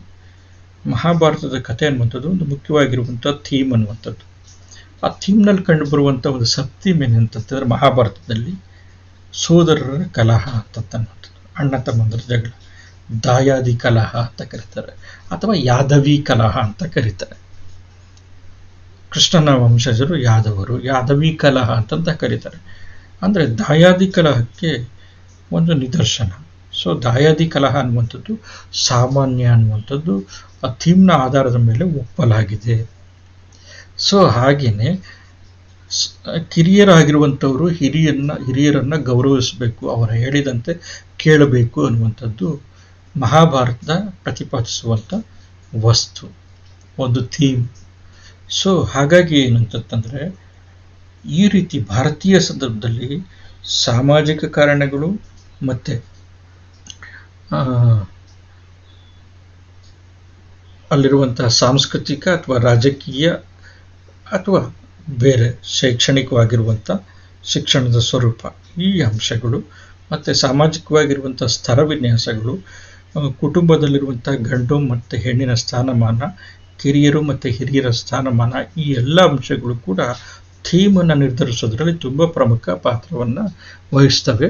ಸೊ ಹಾಗಾಗಿ ಈ ಥೀಮ್ಗಳನ್ನು ಅಭ್ಯಾಸ ಮಾಡೋದರಲ್ಲಿ, ಅಂದರೆ ಸಾಮಾಜಿಕ ಮತ್ತು ಸಾಂಸ್ಕೃತಿಕ, ರಾಜಕೀಯ ಹಿನ್ನೆಲೆಯಲ್ಲಿ, ಕೌಟುಂಬಿಕ ಹಿನ್ನೆಲೆಯಲ್ಲಿ ಮತ್ತು ಲಿಂಗ ಭೇದದ ಹಿನ್ನೆಲೆಯಲ್ಲಿ ಥೀಮನ್ನು ಅಭ್ಯಾಸ ಮಾಡೋದ್ರ ಮುಖಾಂತರ ಎಲ್ಲಿ ಥೀಮ್ಗಳು ಸಾಮಾನ್ಯ ಸ್ವರೂಪದವನ್ನು ಪಡ್ಕೊಂಡಿದೆ, ಯಾವ ದೇಶದಲ್ಲಿ ಥೀಮ್ ಯಾವ ಥರ ಇದೆ, ಮತ್ತೊಂದು ದೇಶದಲ್ಲಿ ಥೀಮ್ ಯಾವ ಥರ ರೂಪುಗೊಳ್ಳುತ್ತೆ, ವಸ್ತುಗಳು ಯಾವ ಥರ ರೂಪುಗೊಳ್ತವೆ ಅನ್ನುವಂಥದ್ದು.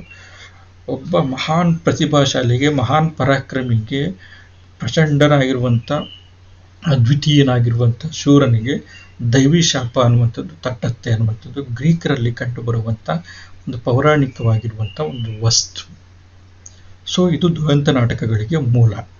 ಆದರೆ ನಮ್ಮಲ್ಲೇನು ಅಂತಂದರೆ, ಎಷ್ಟೇ ಕಷ್ಟ ನಷ್ಟಗಳು ಬಂದರೂ ಕೂಡ ಅದನ್ನು ಎದುರಿಸಿ ದೈವಿ ಬಲದಿಂದ ಮನುಷ್ಯ ಕೊನೆಗೆ ಉತ್ತಮ ಗತಿಯನ್ನು, ಸದ್ಗತಿಯನ್ನು, ಉತ್ತಮ ಸ್ಥಾನವನ್ನು ಪಡಿತಾನೆ ಅನ್ನುವಂಥದ್ದು ಇಲ್ಲಿನ ಥೀಮ್.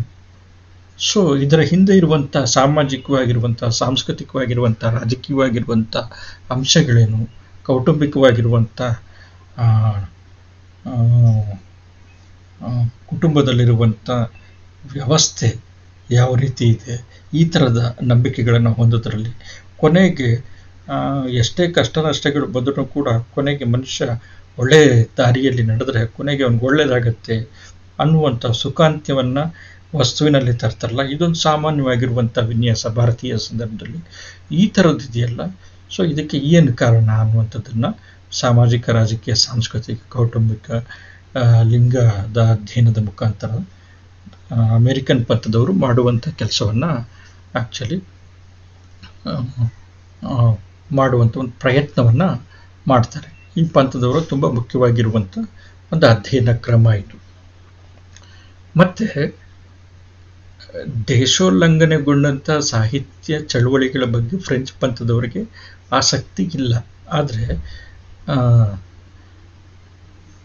ಇವ್ರಿಗೆ ಅಮೇರಿಕನ್ ಪಂಥದವ್ರಿಗೆ ನೋಡ್ರಿ, ಒಂದು ದೇಶದಲ್ಲಿ ಹುಟ್ಟಿದಂಥ ಒಂದು ಸಾಹಿತ್ಯ ಚಳುವಳಿ ಅಥವಾ ಪಂಥ ಬೇರೆ ದೇಶಗಳಲ್ಲಿ ಹೇಗೆ ಹರಡಿದೆ ಮತ್ತು ಹಾಗೆ ಹರಡ್ಕೊಳ್ಬೇಕಾದ್ರೆ ಏನು ವ್ಯತ್ಯಾಸ ಆಯಿತು, ಏನು ಉತ್ತಮಿಕೆ ಅಲ್ಲಿ ಕಂಡು ಬರುತ್ತೆ, ಮತ್ತು ಏನನ್ನು ಅದು ಹೊಸದಾಗಿ ಅಳವಡಿಸ್ಕೊಂಡಿದೆ ಅಥವಾ ಅಳವಡಿಕೆಗೆ ಅದು ಗುರಿಯಾಗಿದೆ ಅನ್ನುವಂಥದ್ದು ಇವ್ರಿಗೆ ಇದು ತುಂಬ ಮುಖ್ಯವಾಗಿರುವಂಥ ಅಧ್ಯಯನದ ವಸ್ತು ಅಂತಂತ ಅಮೇರಿಕನ್ ಪಂಥದವರಿಗೆ ಅನಿಸುತ್ತೆ. ಈಗ ನಾನು ಹೇಳಿದ್ದೆ, ಇದಕ್ಕೆ ಉದಾಹರಣೆ ಕೊಡಬೇಕಾದ್ರೆ ಫ್ರೆಂಚ್ ಪಂಥದವ್ರು ಏನು ಮಾಡ್ತಾರೆ ಅಂತಂತಂದರೆ, ಈಗ ಎರಡು ಸಾಹಿತ್ಯ ಚಳುವಳಿಗಳು ಸಮಾನವಾಗಿದೆ. ರೊಮ್ಯಾಂಟಿಸಮ್ ಅನ್ನುವಂಥ ಸಾಹಿತ್ಯ ಚಳುವಳಿ ಯುರೋಪ್ ಖಂಡದಲ್ಲಿ ಕಂಡು ಬರುವಂಥದ್ದು, ನಮ್ಮಲ್ಲಿ ನವೋದಯ ಅಂತ ತಂದ್ಬಿಟ್ಟು ಹೊಸ ಸಾಹಿತ್ಯ ರೂಪವಾಗಿ ನಮ್ಮಲ್ಲಿ ಅಸ್ತಿತ್ವಕ್ಕೆ ಬಂತು. ಆದರೆ ಅವೆರಡನ್ನೂ ಕೂಡ ಬೇರೆ ಬೇರೆ ದೇಶಕ್ಕೆ ಸಂಬಂಧಪಟ್ಟಿರುವಂಥದ್ದು. ಫ್ರೆಂಚ್ ಪಂಥದವರು ಈ ಥರದ ಅಧ್ಯಯನ ನಿರಾಕರಿಸ್ಬಿಡ್ತಾರೆ. ಆದರೆ ಅಮೇರಿಕನ್ ಪಂಥದವರು ಈ ಥರದ ಅಧ್ಯಯನಕ್ಕೆ ಹೆಚ್ಚಿನ ಒತ್ತನ್ನು ಕೊಡ್ತಾರೆ. ಒಂದು ಸಾಹಿತ್ಯ ಚಳುವಳಿ ಅಂದರೆ ರೊಮ್ಯಾಂಟಿಸಿಸಮ್ ಅನ್ನುವಂಥದ್ದು, ಇಲ್ಲಿ ಇದು ನವೋದಯ ಅನ್ನುವಂಥ ಸಾಹಿತ್ಯ ಚಳುವಳಿ ಬೆಳೆದು ಬಂದಂಥ ಸಂದರ್ಭದಲ್ಲಿ ಆ ಎರಡೂ ಸಾಹಿತ್ಯ ಚಳುವಳಿಗೆ ಇದ್ದಂಥ ಹಿನ್ನೆಲೆ ಏನು, ಯಾವ ಹಿನ್ನೆಲೆಯಲ್ಲಿ ಅವೆರಡೂ ಸಾಹಿತ್ಯ ಚಳುವಳಿಗಳು ರೂಪುಗೊಂಡವು, ಯಾಕೆ ಆ ಎರಡು ಸಾಹಿತ್ಯ ಚಳುವಳಿಗಳ ಮಧ್ಯೆ ಬಹುತೇಕ ಸಮಾನ ಅಂಶಗಳು ಇದ್ದಾವೆ, ಮತ್ತು ವಿಭಿನ್ನತೆಗಳು ಇದ್ದರೂ ಕೂಡ ಯಾಕೆ ಕಡಿಮೆ ಇದ್ದಾವೆ, ಮತ್ತು ಅಲ್ಲಿರುವಂಥ ಅಂಶಗಳು ಹೇಗೆ ಇಲ್ಲಿ ಅಳವಡಿಸಲ್ಪಟ್ಟಿದ್ದಾವೆ, ಮತ್ತು ಎಷ್ಟರ ಮಟ್ಟಿಗೆ ಅಳವಡಿಕೆ ಆಗಿದೆ ಅನ್ನುವಂಥದ್ದು ಇದೆಯಲ್ಲ, ಅದು ಅಮೇರಿಕನ್ ಪಂಥಕ್ಕೆ ಹೆಚ್ಚು ಆಸಕ್ತಿದಾಯಕವಾಗಿರುವಂಥ ವಿಚಾರ. ಅಳವಡಿಕೆಯ ಸಂದರ್ಭದಲ್ಲಿ ಯಾವ ವ್ಯತ್ಯಾಸವನ್ನು ಇಲ್ಲಿ ಮಾಡಿಕೊಳ್ಳಲಾಗಿದೆ, ಯಾವ ಉತ್ತಮಿಕೆಯನ್ನು ಇಲ್ಲಿ ಅಂದರೆ ಅಲ್ಲಿಗಿಂತನೂ ಕೂಡ ಇಲ್ಲಿ ಅಂದರೆ ನವೋದಯ ಸಾಹಿತ್ಯದ ಸಂದರ್ಭದಲ್ಲಿ ರೊಮ್ಯಾಂಟಿಸಮ್ಗಿಂತನೂ ಕೂಡ ಯಾವ ಅಂಶ ಉತ್ತಮಗೊಳಿಸಲಾಗಿದೆ, ಮತ್ತು ಅದನ್ನು ಮತ್ತು ಅಲ್ಲಿರುವಂಥ ಯಾವ ಅಂಶ ಇಲ್ಲಿ ಅಳವಡಿಕೆಗೊಂಡಿದೆ ಮತ್ತು ಪರಿವರ್ತಿತಗೊಂಡು ಅಳವಡಿಕೆಗೊಂಡಿದೆ, ಇದನ್ನು ಕೂಡ ತುಂಬ ಮುಖ್ಯವಾಗಿರುವಂಥ ಅಂಶ. ಸೊ ಈ ರೀತಿಯ ಅಧ್ಯಯನಗಳಿದೆಯಲ್ಲ, ಇದು ಅಮೇರಿಕನ್ ಪಂಥದವರಿಗೆ ತುಂಬ ಆಸಕ್ತಿದಾಯಕವಾಗಿರುವಂಥ ವಿಚಾರ. ಸೊ ಹಾಗಾಗಿ ಏನಂತಂದರೆ ಇವರ ಅಧ್ಯಯನದ ವ್ಯಾಪ್ತಿ ಇದೆಯಲ್ಲ ತುಂಬ ವಿಸ್ತಾರವಾಗಿರುವಂಥದ್ದು. ಸೊ ಖಂಡಗಳ ಆಚೆ ಇರುವಂಥ, ರಾಷ್ಟ್ರಗಳ ಆಚೆ ಇರುವಂಥ ಸಾಹಿತ್ಯಿಕ ಚಳವಳಿಗಳನ್ನ ಅಭ್ಯಾಸ ಮಾಡೋದ್ರಲ್ಲಿ ಇವರಿಗೆ ಅಪಾರವಾಗಿರುವಂಥ ಕುತೂಹಲ ಮತ್ತು ಆಸಕ್ತಿ. ಸೊ ಪ್ರಗತಿಶೀಲ ಸಾಹಿತ್ಯಕ್ಕೆ ಸಂಬಂಧಪಟ್ಟಂಗೂ ಕೂಡ ನಾನು ಹೇಳಿದೆ, ಪ್ರೋಗ್ರೆಸಿವ್ ಮೂವ್ಮೆಂಟ್ ಅನ್ನುವಂಥದ್ದು ಆ್ಯಕ್ಚುಲಿ ಕಾರ್ಮಿಕರಿಗೆ ಸಂಬಂಧಪಟ್ಟಂಥ ಚಳವಳಿ, ಆ ಕಾರ್ಮಿಕರಿಗೆ ಸಂಬಂಧಪಟ್ಟಂಥ ಚಳವಳಿ ಅಥವಾ ಬಂಡವಾಳಶಾಹಿಗಳ ವಿರುದ್ಧ ನಡೆದಂಥ ಚಳವಳಿ, ಆ ಚಳವಳಿ ಭಾರತದ ಸಂದರ್ಭದಲ್ಲಿ ಕರ್ನಾಟಕದ ಸಂದರ್ಭದಲ್ಲಿ ಪ್ರಗತಿಶೀಲ ಸಾಹಿತ್ಯ ಅಂತಂದ್ಬಿಟ್ಟು ಚಳವಳಿಯ ಮಾದರಿಯಲ್ಲಿ ರೂಪುಗೊಳ್ತು. ಸೊ ಇಲ್ಲೂ ಕೂಡ ಏನು ಅಂತಂದರೆ ಅದೇ ಆ ಸಾಹಿತ್ಯ ಚಳವಳಿ, ಎರಡೂ ಸಾಹಿತ್ಯ ಚಳವಳಿಗಿರುವಂಥ ಆರ್ಥಿಕವಾಗಿರುವಂಥ ಹಿನ್ನೆಲೆ ಏನಾಗಿತ್ತು, ಮತ್ತು ರಾಜಕೀಯವಾಗಿರುವಂಥ ಪರಿಣಾಮಗಳು ಅದರಿಂದ ಏನಾಯಿತು, ಮತ್ತು ಜನಸಾಮಾನ್ಯರ ಮೇಲೆ ಅದರಿಂದ ಏನು ಪ್ರಭಾವ ಬೀರಲ್ಪಡ್ತು. ಸೊ ಆ ಸಾಹಿತ್ಯ ಮತ್ತು ಈ ಸಾಹಿತ್ಯದ ನಡುವೆ ಇರುವಂಥ ಸಮಾನ ಅಂಶಗಳು ಯಾವುದು, ಭಿನ್ನತೆಗಳಿದ್ರೆ ಆ ಭಿನ್ನತೆಯ ಅಂಶಗಳೇನು, ಮತ್ತು ಅದಕ್ಕೆ ಏನು ಕಾರಣ, ಮತ್ತು ಆ ಪ್ರೋಗ್ರೆಸಿವ್ ಲಿಟ್ರೇಚರ್ನಿಂದ ಅಥವಾ ಪ್ರೋಗ್ರೆಸಿವ್ ಮೂಮೆಂಟ್ನಿಂದ ಇಲ್ಲಿರುವಂಥ ಪ್ರಗತಿಶೀಲ ಸಂಘಟನೆ ಅಥವಾ ಪ್ರಗತಿಶೀಲ ಸಾಹಿತ್ಯ ಏನನ್ನು ಸ್ವೀಕರಿಸ್ತು, ಏನನ್ನು ನಿರಾಕರಿಸ್ತು ಅನ್ನುವಂಥದ್ದು. ಸ್ವೀಕರಿಸಬೇಕಾದ್ರೆ ಯಾವುದನ್ನು ಅಳವಡಿಸ್ಕೊಳ್ತು, ಯಾವುದನ್ನು ಇನ್ನೂ ಕೂಡ ಹೆಚ್ಚು ಉತ್ತಮಗೊಳಿಸ್ಕೊಳ್ತು ಅನ್ನುವಂಥದ್ದು ಮುಖ್ಯವಾಗಿರುವಂಥ ಅಧ್ಯಯನಕ್ಕೆ ಒಳಪಡುವಂಥ ಮುಖ್ಯವಾಗಿರುವಂಥ ಸಂಗತಿಯನ್ನಾಗಿ ಅಮೇರಿಕನ್ ಪಂಥದವರು ಸ್ವೀಕರಿಸ್ತಾರೆ ತೌಲನಿಕ ಅಧ್ಯಯನ ಕ್ರಮದಲ್ಲಿ. ಸೊ ಈ ಥರದ ಅಂಶಗಳು ತುಂಬ ಮುಖ್ಯವಾಗಿರುವಂಥದ್ದು. ಮತ್ತು ಹಾಗಾಗಿ ಅವರು ಬೇರೆ ಬೇರೆ ದೇಶದಲ್ಲಿರುವಂಥ ಸಾನೆಟ್ಟನ್ನು ಕನ್ನಡದಲ್ಲಿ ಸುನೀತ ಅಂತಂತ ಕರೀತಾರೆ, ಸಾನೆಟ್ ಮತ್ತು ರುದ್ರನಾಟಕ, ದುರಂತ ನಾಟಕ ಅಂತ ನಾವು ಕರಿತೀವಿ, ಅಥವಾ ಗಂಭೀರ ನಾಟಕ ಅಂತಲೂ ಕೂಡ ಕರಿತೀವಿ, ಅಥವಾ ಟ್ರ್ಯಾಜಿಡಿ ಅಂತಂದ್ಬಿಟ್ಟು ಇಂಗ್ಲೀಷ್ನಲ್ಲಿ ಅದನ್ನು ಕರೀತಾರೆ. ರುದ್ರನಾಟಕ ಎಲಿಜಿ ಎನ್ನುವಂಥದ್ದು ಭಾವಗೀತೆಯ ಒಂದು ಪ್ರಕಾರ, ಅಂದರೆ ದುಃಖಗೀತ ಅಂತಂದ್ಬಿಟ್ಟು ಕನ್ನಡದಲ್ಲಿ ಅದರ ಅನುವಾದ ಇದೆ. ಆದರೆ ತುಂಬ ದುಃಖದ ಭಾವದಲ್ಲಿ ಬರೆದಿರುವಂಥ ಗೀತೆ. ಇದನ್ನು ಎಲಿಜಿ ಅಂತಂದ್ಬಿಟ್ಟು ಇಂಗ್ಲಿಷ್ ಸಾಹಿತ್ಯದಲ್ಲಿ ಕರೆಯಲಾಗಿದೆ.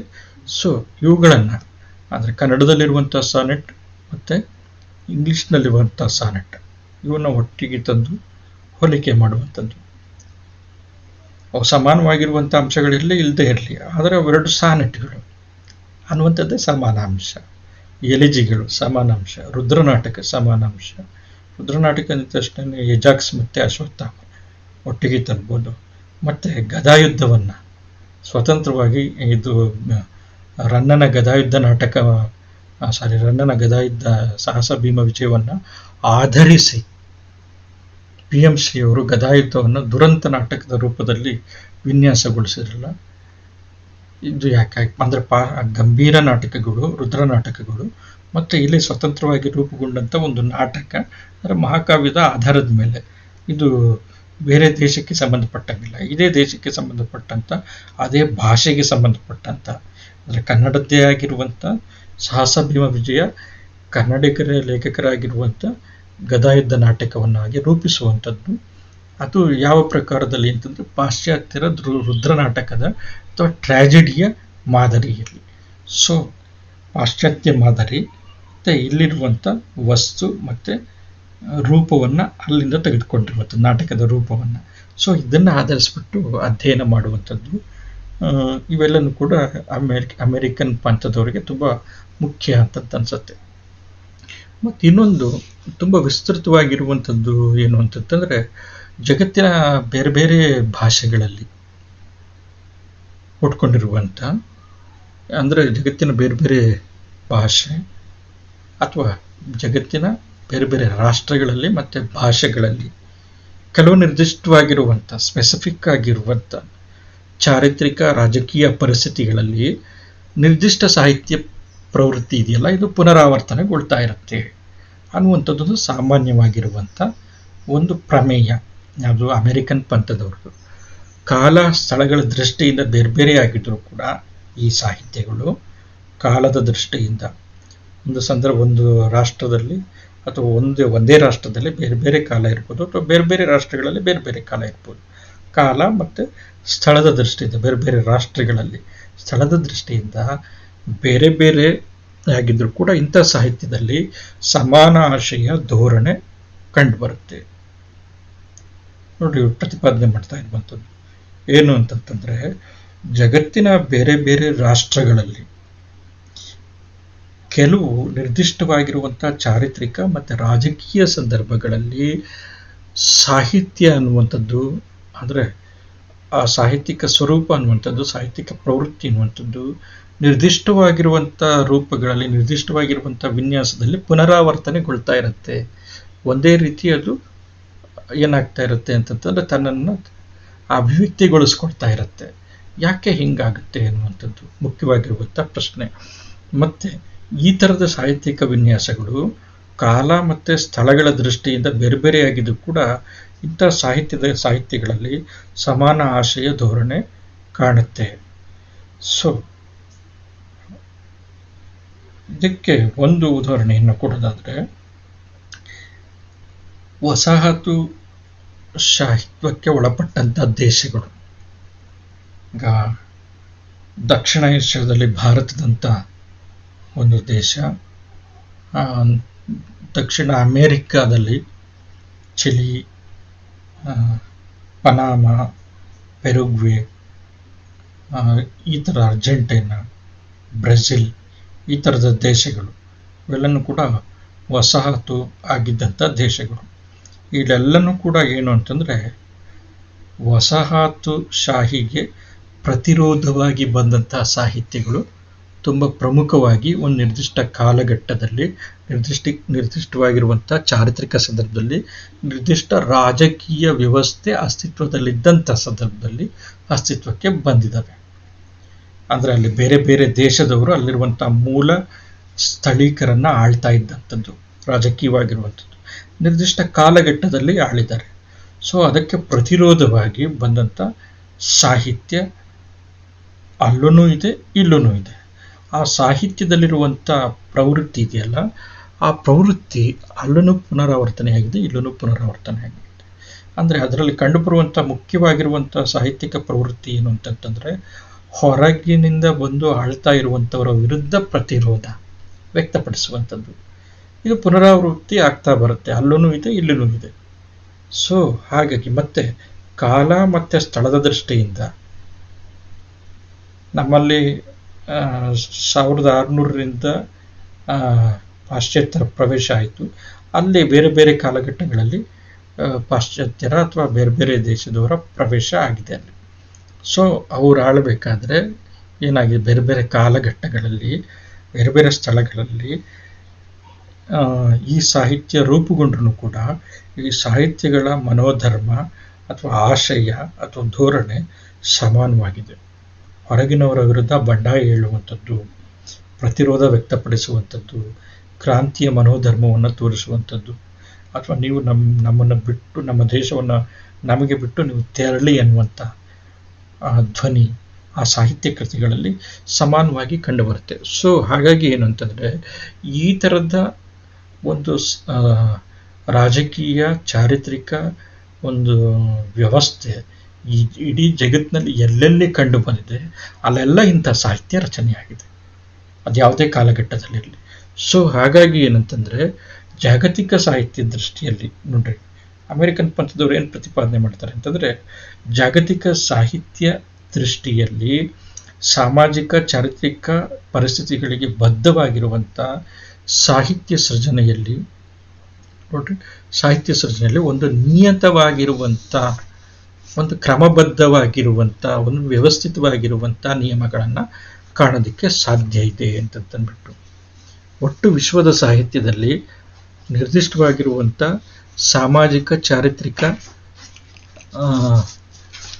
ಅಥವಾ ಆರ್ಥಿಕ ಅಥವಾ ಸಾಂಸ್ಕೃತಿಕ ಇವೆಲ್ಲನೂ ಕೂಡ ಈ ಅಂಶಗಳಿಗೆ ಬದ್ಧವಾಗಿರುವಂಥ, ವ್ಯವಸ್ಥಿತವಾಗಿರುವಂಥ, ನಿಯತವಾಗಿರುವಂಥ ನಿಯಮಗಳನ್ನು ಸಾಹಿತ್ಯ ಕೃತಿಗಳ ರಚನೆಯ ಸಂದರ್ಭದಲ್ಲಿ ಕಾಣೋದಕ್ಕೆ ಸಾಧ್ಯ ಇದೆ ಅನ್ನುವಂಥದ್ದು. ಎಲ್ಲಿ ಶೋಷಕ ಮತ್ತು ಶೋಷಿತ ಅನ್ನುವಂಥದ್ದು, ಶೋಷಣೆ ಮಾಡುವಂಥದ್ದು, ಶೋಷಣೆಗೆ ಈಡಾಗುವಂಥದ್ದು ಅನ್ನುವಂಥ ಎರಡು ಕ್ರಮಗಳು ಯಾವುದೇ ಚಾರಿತ್ರಿಕ ಸಂದರ್ಭದಲ್ಲಿರಲಿ, ಯಾವುದೇ ದೇಶದಲ್ಲಿರಲಿ,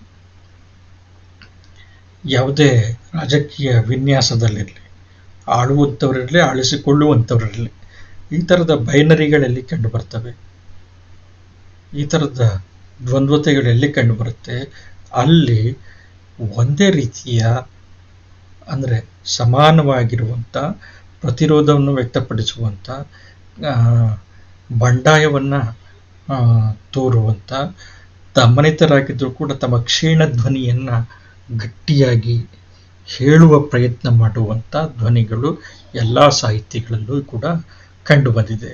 ಇದು ನಿಯತವಾಗಿರುವಂಥದ್ದು, ಅಂದರೆ ಇದು ಕ್ರಮಬದ್ಧವಾಗಿ ಈ ಥರ ನಡ್ಕೊಂಡು ಬಂದಿದೆ ಅನ್ನುವಂಥದ್ದನ್ನು ಅಮೆರಿಕನ್ ಪಂಥದವರು ಹೇಳ್ತಾರೆ. ಸೊ ಹಾಗಾಗಿ ಈ ಥರದ್ದನ್ನು ಅವರು ಕಂಪ್ಯಾರಿಟಿವ್ ಲಿಟ್ರರಿ ಥಿಯರಿ ಆಫ್ ಸ್ಟಡಿಯಲಿಸಮ್ ಅಂತ ಕರೀತಾರೆ. ಕಂಪ್ಯಾರಿಟಿವ್ ಲಿಟ್ರರಿ ಥಿಯರಿ ಆಫ್ ಸ್ಟಡಿಯಲಿಸಮ್ ಅಂತಂದ್ಬಿಟ್ಟು, ಅಂದರೆ ಸಾಮಾನ್ಯವಾಗಿ ಯಾವುದೇ ದೇಶ ಆಗಿರಲಿ, ನಿರ್ದಿಷ್ಟವಾಗಿರುವಂಥ ಚಾರಿತ್ರಿಕ ಮತ್ತು ರಾಜಕೀಯ ಕಾರಣಗಳ ಸಂದರ್ಭದಲ್ಲಿ ಮತ್ತು ಅಲ್ಲಿರುವಂಥ ಸಾಮಾಜಿಕ ಆರ್ಥಿಕವಾಗಿರುವಂಥ ಸಂದರ್ಭಗಳ ಹಿನ್ನೆಲೆಯಲ್ಲಿ ಬೇರೆ ಬೇರೆ ಕಾಲಘಟ್ಟ ಮತ್ತು ಬೇರೆ ಬೇರೆ ದೇಶಗಳಲ್ಲಿ ನಿರ್ದಿಷ್ಟ ಪರಿಸ್ಥಿತಿಗಳಿದ್ದಂಥ ಸಂದರ್ಭದಲ್ಲಿ ನಿರ್ದಿಷ್ಟ ಮಾದರಿಯ ಸಾಹಿತ್ಯ ಅನ್ನುವಂಥದ್ದು ಏನಾಗುತ್ತೆ, ವಿಕಸನಗೊಳ್ಳುತ್ತೆ. ನಿರ್ದಿಷ್ಟ ಮಾದರಿಯ ಸಾಹಿತ್ಯ ಅನ್ನುವಂಥದ್ದು ರೂಪುಗೊಳ್ಳುತ್ತೆ, ಜನ್ಮ ತಾಳುತ್ತೆ ಅಥವಾ ಹುಟ್ಟುತ್ತೆ. ಅದು ಎಲ್ಲೇ ಆಗಿರಲಿ, ಯಾವುದೇ ದೇಶದ ಭಾಗ ಆಗಿರಲಿ, ಈ ಪ್ರಪಂಚದ ಯಾವುದೇ ಮೂಲೆ ಆಗಿರಲಿ, ಪ್ರತಿರೋಧ ಅಂದರೆ ಶೋಷಣೆ ಅನ್ನುವಂಥದ್ದು ಒಂದು ಥರ ಇತ್ತು ಅಂತಂತಂದರೆ ಅದಕ್ಕೆ ತಕ್ಕ ಪ್ರತಿರೋಧ ಅನ್ನುವಂಥದ್ದು ಬಂದೇ ಬರುತ್ತೆ ಅನ್ನುವಂಥದ್ದು ಒಂದು ಸಾಹಿತ್ಯಿಕವಾಗಿರುವಂಥ ವಿನ್ಯಾಸದಲ್ಲಿ ಕಾಣೋದಕ್ಕೆ ಸಾಧ್ಯ ಇದೆ. ತೌಲನಿಕ ಅಧ್ಯಯನದಲ್ಲಿ ಇದು ಮುಖ್ಯವಾಗಿರುವಂಥ ಅಂಶ. ನಂತರ ಇನ್ನೊಂದು ಅಂಶ, ಫ್ರೆಂಚ್ ಪಂಥದವರು ಸಾಮಾನ್ಯವಾಗಿ ಅವ್ರೇನು ಮಾಡ್ತಾರೆ ಅಂತಂದರೆ, ಸೃಜನಶೀಲ ಸಾಹಿತ್ಯ ತುಂಬ ಮುಖ್ಯವಾಗಿರುವಂಥದ್ದು ಅಂತಂದ್ಬಿಟ್ಟು ಅವರು ಪರಿಗಣಿಸ್ತಾರೆ. ಅದಕ್ಕೆ ಹೊರತಾಗಿರುವಂಥ ಇತರ ಸೃಜನೇತರ ಕೃತಿಗಳು, ತತ್ವಶಾಸ್ತ್ರ, ಕಾವ್ಯಮೀಮಾಂಸೆ, ಅಥವಾ ಚಲನಚಿತ್ರ ಅಥವಾ ಮನೋವಿಜ್ಞಾನ, ವಿಜ್ಞಾನ ಇತ್ಯಾದಿ ಕಲಾ ವಿಭಾಗದ ಬೇರೆ ಬೇರೆ ಜ್ಞಾನಶಾಸ್ತ್ರಗಳನ್ನ ನಿರಾಕರಿಸ್ತಾರೆ, ಅಷ್ಟು ಪರಿಗಣಿಸಲ್ಲ. ಆದರೆ ಅಮೇರಿಕನ್ ಪಂಥದವ್ರು ಏನು ಮಾಡ್ತಾರೆ ಅಂತಂದರೆ ಇದಕ್ಕೆ ಹೆಚ್ಚು ಒತ್ತನ್ನು ಕೊಡ್ತಾರೆ. ಅಂದರೆ ಸಾಹಿತ್ಯವನ್ನು ಅವ್ರೇನು ಮಾಡ್ತಾರೆ ಅಂತಂದರೆ ವಿಜ್ಞಾನದ ಜೊತೆಗೆ ಓದಬೇಕು, ಮನೋವಿಜ್ಞಾನದ ಜೊತೆಗೆ ಓದಬೇಕು, ಅಥವಾ ರಾಜಕೀಯ ಶಾಸ್ತ್ರದ ಜೊತೆಗೆ ಓದಬೇಕು, ಧರ್ಮದ ಜೊತೆಗೆ ಓದಬೇಕು, ಸಂಗೀತದ ಜೊತೆಗೆ, ಶಿಲ್ಪಕಲೆಯ ಜೊತೆಗೆ, ಚಿತ್ರಕಲೆಯ ಜೊತೆಗೆ, ನಾಟಕಗಳ ಜೊತೆಗೆ, ನೋಡ್ರಿ ಅದು ಪ್ರದರ್ಶಕ ಕಲೆನೂ ಕೂಡ ಆಗುತ್ತೆ. ಸೊ ಹಾಗಾಗಿ ಏನಂತಂದರೆ ಈ ರೀತಿಯಾಗಿರುವಂಥ ತೌಲನಿಕ ಕಲೆಗಳ ಜೊತೆಗೆ ಹೋಲಿಸಿ ತೌಲನಿಕ ಅಧ್ಯಯನವನ್ನು ಮಾಡಬೇಕು.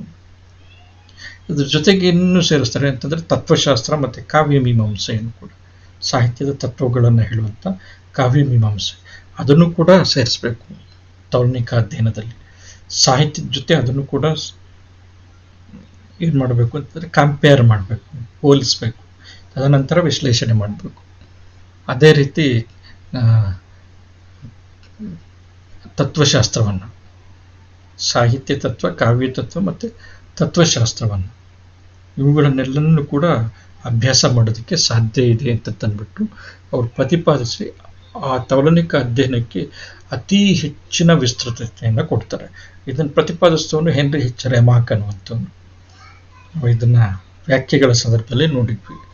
ಸೊ ಈ ಪಂಥದವರು ವಿಜ್ಞಾನ, ಮನೋವಿಜ್ಞಾನ, ರಾಜಕೀಯ ಶಾಸ್ತ್ರ, ಧರ್ಮ, ಸಂಗೀತ, ಚಿತ್ರಕಲೆ, ಶಿಲ್ಪಕಲೆ ಮೊದಲಾಗಿರುವಂಥ ಕಲೆಗಳನ್ನು ಸಾಹಿತ್ಯದ ಜೊತೆ ಹೋಲಿಸ್ಬಿಟ್ಟು ತೌಲನಿಕ ಸಾಹಿತ್ಯದ ಮುಖ್ಯ ಅಧ್ಯಯನ ಕ್ರಮ ಇದು ಅಂತ ತಂದ್ಬಿಟ್ಟು ಪ್ರತಿಪಾದನೆ ಮಾಡ್ತಾರೆ.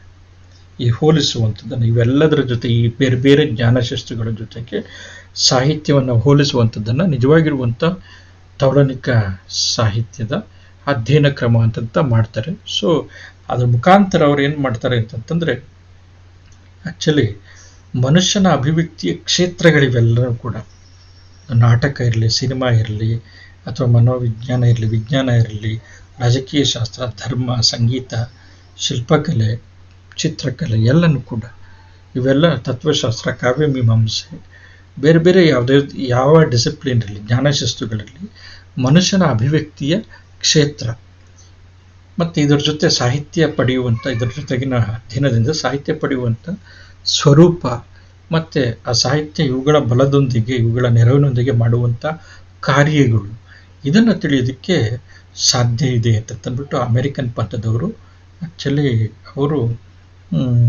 ನಂಬ್ತಾರೆ. ಸೊ ಇವಿಷ್ಟೂ ಕೂಡ ಏನು ಅಂತಂದರೆ ಅಮೇರಿಕನ್ ಪಂಥದವರು ಪ್ರತಿಪಾದಿಸುವಂಥ ತೌಲನಿಕ ಸಾಹಿತ್ಯ ಅಧ್ಯಯನ ಕ್ರಮದ ಸ್ವರೂಪ ಮತ್ತು ಲಕ್ಷಣಗಳು. ಒಟ್ಟಾರೆ ಏನು ಅಂತಂತಂದರೆ ಅಮೇರಿಕನ್ ಪಂಥದವರ ಈ ಲಕ್ಷಣಗಳ, ಆ ಪಂಥದವರ ನಿಲುವುಗಳ ಬಗ್ಗೆ ನಾವು ಮಾತಾಡೋದಾದರೆ ಅತ್ಯಂತ ಉದಾರವಾಗಿರುವಂಥ ಮನೋಧರ್ಮ ಇವ್ರದ್ದು. ಇದು ಅತ್ಯಂತ ಅಂದರೆ ಮಾನವೀಯವಾಗಿರುವಂಥ, ಅತ್ಯಂತ ಉದಾರವಾಗಿರುವಂಥ ಎಲ್ಲ ಜ್ಞಾನಶಿಸ್ತುಗಳನ್ನು ತೌಲನಿಕ ಸಾಹಿತ್ಯದ ಅಧ್ಯಯನದಲ್ಲಿ ಸೇರಿಸುವಂಥ ಒಂದು ಉದಾತ್ತವಾಗಿರುವಂಥ ಮನೋಧರ್ಮ ಅಮೇರಿಕನ್ ಪಂಥದ್ದು. ಮತ್ತು ಅತಿ ಹೆಚ್ಚು ಜನಪ್ರಿಯವಾದಂಥದ್ದು, ಮತ್ತು ಅದಕ್ಕೆ ಕಲಾವಂತಿಕೆ ಸ್ಪರ್ಶವನ್ನು ತಂದುಕೊಟ್ಟಂಥದ್ದು, ಮತ್ತು ಸೂಕ್ಷ್ಮ ವಿಮರ್ಶನಾ ಪ್ರಜ್ಞೆಯನ್ನು ಕೂಡ ತಂದದ್ದು ಯಾವುದು ಅಂತಂದರೆ ಅಮೇರಿಕನ್ ಪಂಥ. ಸೊ ಹಾಗಾಗಿ ಏನು ಅಂತಂದರೆ ಅಮೇರಿಕನ್ ಪಂಥದ ಗ್ರಹಿಕೆ, ಧ್ಯೇಯ ಅಥವಾ ಧೋರಣೆಗಳನ್ನು ನಾವು ಗಮನಿಸಿದ್ರೆ ಇದು ಹೆಚ್ಚು ವ್ಯಾಪಕವಾಗಿರುವಂಥದ್ದು, ಉದಾರವಾದಿಯಾಗಿರುವಂಥದ್ದು, ಮತ್ತು ತೌಲನಿಕ ಅಧ್ಯಯನಕ್ಕೆ, ತೌಲನಿಕ ಸಾಹಿತ್ಯದ ಅಧ್ಯಯನಕ್ಕೆ ಹೆಚ್ಚಿನ ಮಟ್ಟಿನ ವೈವಿಧ್ಯತೆಯನ್ನು ಮತ್ತು ಬಹುಮುಖತೆಯನ್ನು ತಂದುಕೊಟ್ಟಂಥದ್ದು ಇದು. ಮತ್ತು ಸಾಹಿತ್ಯದ ಕಲಾತ್ಮಕ ಅಂಶಗಳನ್ನು, ಮಾನವೀಯ ಗುಣಗಳನ್ನು, ಅದರ ಹೃದಯ ವೈಶಾಲ್ಯತೆಯನ್ನು ಇದು ಯಾವತ್ತೂ ಕೂಡ ಬಿಟ್ಕೊಟ್ಟಿಲ್ಲ. ಮತ್ತು ಯಾವುದೇ ಅಧ್ಯಯನ ಕ್ರಮ ಇರಲಿ, ಯಾವುದೇ ಅಧ್ಯಯನ ಕ್ರಮ ಅಥವಾ ವಿವರಣಾ ವಿಧಾನ ಇರಲಿ, ಅದು ತೌಲನಿಕ ಅಧ್ಯಯನಕ್ಕೆ ಅನುಕೂಲ ಆಗುತ್ತೆ ಅಂತಂತಂದರೆ ಅದನ್ನು ಬಳಸ್ಕೊಳ್ಳುವಂಥ ಒಂದು ಮುಕ್ತ ಮನಸ್ಸನ್ನು ಅಮೇರಿಕನ್ ಪಂಥ ಯಾವತ್ತೂ ಕೂಡ ತೋರಿಸ್ಕೊಂಡು ಬಂದಿದೆ. ಸೊ ಹಾಗಾಗಿ ಫ್ರೆಂಚ್ ಪಂಥಕ್ಕೆ ಹೋಲಿಸ್ಕೊಂಡ್ರೆ ಅಮೇರಿಕನ್ ಪಂಥ ಹೆಚ್ಚು ವಿಶಾಲವಾಗಿರುವಂಥದ್ದು, ಜನಪ್ರಿಯವಾಗಿರುವಂಥದ್ದು ಮತ್ತು ಉದಾರವಾಗಿರುವಂಥದ್ದು, ಮಾನವೀಯ ನೆಲೆಯಿಂದ ಕೂಡಿರುವಂಥದ್ದು ಅಂತಂತ ಮೇಲ್ನೋಟಕ್ಕೇ ಅನಿಸುತ್ತೆ. ಈಗ ಫ್ರೆಂಚ್ ಪಂಥನು ಕೂಡ ಹೆಚ್ಚು ಬದಲಾಗಿ ಅತ್ಯಂತ ಉದಾರವಾಗಿರುವಂಥ ನಿಲುವನ್ನು ಹೊಂದಿದೆ. ಮತ್ತು ಈಗ ಫ್ರೆಂಚ್ ಮತ್ತು ಅಮೆರಿಕನ್ ಪಂಥದ ನಡುವಿನ ವ್ಯತ್ಯಾಸ ಇದೆಯಲ್ಲ, ಅದು ತುಂಬ ಕಡಿಮೆ ಆಗ್ತಾ ಇದೆ. ಸೊ ಹಾಗಾಗಿ ಏನಂತಂದರೆ, ಅಮೆರಿಕನ್ ಪಂಥದ ಕಲಾವಂತಿಕೆ, ಪ್ರತಿ ಉತ್ಪಾದನೆ ಮತ್ತು ಅವಶ್ಯಕತೆ ಇರುವಷ್ಟು ಕ್ಷೇತ್ರ ವ್ಯಾಪ್ತಿ ಇದೆಯಲ್ಲ, ಇದು ಅವಶ್ಯಕತೆ ಇರುವಷ್ಟು ಕ್ಷೇತ್ರ ವ್ಯಾಪ್ತಿ ಅಂತಂದರೆ ತವರ್ಣಿಕಾ ಅಧ್ಯಯನದ ಕ್ಷೇತ್ರ ವ್ಯಾಪ್ತಿಯನ್ನು ಇಷ್ಟೇ ಅಂತ ನಾವು ನಿಗದಿಪಡಿಸೋಕ್ಕಾಗೋದಿಲ್ಲ. ಯಾಕಂತಂದರೆ ಒಂದು ಕಥೆಯಲ್ಲಿ ಒಂದು ಮನೋವಿಜ್ಞಾನದ ಒಂದು ಪಾತ್ರ ಬಂತು ಅಂತಂದರೆ, ಮನೋವಿಜ್ಞಾನಕ್ಕೆ ಸಂಬಂಧಪಟ್ಟಿರುವಂಥ ಒಂದು ಕೃತಿ ಮತ್ತು ಈ ಸಾಹಿತ್ಯ ಕೃತಿಯನ್ನು ಒಟ್ಟಿಗೆ ಇಟ್ಟು ನೋಡೋದಕ್ಕೆ, ಮತ್ತು ಈ ಕೃತಿಯನ್ನು, ಸಾಹಿತ್ಯ ಕೃತಿಯನ್ನು, ಮನೋವೈಜ್ಞಾನಿಕವಾಗಿರುವಂಥ ಸಾಹಿತ್ಯ ಕೃತಿಯನ್ನು ಅರ್ಥ ಮಾಡ್ಕೊಳ್ಳೋದಕ್ಕೆ ಸಾಧ್ಯ ಆಗುತ್ತೆ. ಸೊ ಇದು ಎಲ್ಲ ಬಗೆಯ ಅಧ್ಯಯನ ಶಿಸ್ತುಗಳಿಗೂ ಕೂಡ ಸಂಬಂಧಪಡುತ್ತೆ. ಒಂದು ಸಮಾಜ, ಒಂದು ಕುಟುಂಬವನ್ನು ಅಭ್ಯಾಸ ಮಾಡಬೇಕಾದ್ರೆ ಸಮಾಜ ವಿಜ್ಞಾನದ ಕೃತಿಯನ್ನು ಓದುವಂಥ ಅವಶ್ಯಕತೆ ಬೀಳುತ್ತೆ. ಸೊ ಹಾಗಾಗಿ ಏನಂತಂದರೆ, ಅಧ್ಯಯನದ ಕ್ಷೇತ್ರವನ್ನು ಅಪಾರವಾಗಿ ವಿಸ್ತರಿಸುವಂಥದ್ದು, ಕ್ಷೇತ್ರ ವ್ಯಾಪ್ತಿಯ ಅಧ್ಯಯನದ ಕ್ಷೇತ್ರವನ್ನು ಅತ್ಯಂತ ವಿಸ್ತಾರ ಮಾಡಿರುವಂಥದ್ದು, ಮತ್ತು ಕಲಾವಂತಿಕೆಯಿಂದ ಅದನ್ನು ಪ್ರತಿಪಾದನೆ ಮಾಡುವಂಥದ್ದು, ಹೇಳುವಂಥ ಸಂಗತಿಯನ್ನು, ಮತ್ತು ಅದನ್ನು ವಿಮರ್ಶಕತೆಯ ಸೂಕ್ಷ್ಮತೆಯೊಂದಿಗೆ ಹೇಳುವಂಥದ್ದು, ಇದು ಅಮೆರಿಕನ್ ಪಂಥದ ಜೀವಾಳ ಆಗಿದೆ. ಮತ್ತು ಮಾನವೀಯ ನೆಲೆಗಟ್ಟು ಇದರ ತಳಹದಿಯಾಗಿದೆ ಅನ್ನುವಂಥದ್ದು, ಸೊ ಬೇಸ್ ಆಗಿದೆ ಅನ್ನುವಂಥದ್ದು. ಸೊ ಈ ಹಿನ್ನೆಲೆಯಲ್ಲಿ ಅಮೆರಿಕನ್ ಪಂಥ ಹೆಚ್ಚು ಜನಪ್ರಿಯವಾಗಿರುವಂಥ ಪಂಥನೂ ಕೂಡ ಆಗಿದೆ ಅನ್ನುವಂಥದ್ದು ನಾವು ತಿಳಿಬೋದು ಎರಡೂ ಪಂಥಗಳ ಅಧ್ಯಯನದಿಂದ. ವಿದ್ಯಾರ್ಥಿಗಳೇ, ಇದು ಅಮೆರಿಕನ್ ಪಂಥಕ್ಕೆ ಸಂಬಂಧಪಟ್ಟಂಗೆ ಚರ್ಚೆ. ಇಲ್ಲಿಗೆ ಈ ಸೆಷನ್ನ ನಾನು ನಿಲ್ಲಿಸ್ತೀನಿ. ಇದನ್ನು ನೀವು ಇನ್ನೊಂದು ಸತಿ ನೀವು ನೋಡಿ ಅರ್ಥ ಮಾಡ್ಕೊಳ್ಳಿ. ಏನಾದರೂ ಸಮಸ್ಯೆಗಳಿದ್ದಂಥ ಪಕ್ಷದಲ್ಲಿ ದಯಮಾಡಿ ನನಗೆ ತಿಳಿಸಿದಲ್ಲಿ ನಾನು ಅದರ ಬಗ್ಗೆ ಹೆಚ್ಚಿನ ಮಾಹಿತಿಯನ್ನು ಕೊಡೋದಕ್ಕೆ ಸಾಧ್ಯ ಆಗುತ್ತೆ. ಮತ್ತು ಹೇಳಲೇಬೇಕಾಗಿರುವಂಥದ್ದು, ಈ ಸಂದರ್ಭದಲ್ಲಿ ಸುರಕ್ಷಿತವಾಗಿರಿ, ಆರೋಗ್ಯವನ್ನು ನೋಡಿಕೊಳ್ಳ್ರಿ, ಉತ್ತಮವಾಗಿರುವಂಥ ಆಹಾರವನ್ನು ಕಾಲಕ್ಕೆ ಸೇವಿಸಿರಿ, ಮತ್ತು ಯಾವುದೇ ಕಾರಣಕ್ಕೂ ಕೂಡ ಆರೋಗ್ಯದ ಬಗ್ಗೆ ನಿರ್ಲಕ್ಷ್ಯತೆಯನ್ನು ಮಾಡಬೇಡಿ.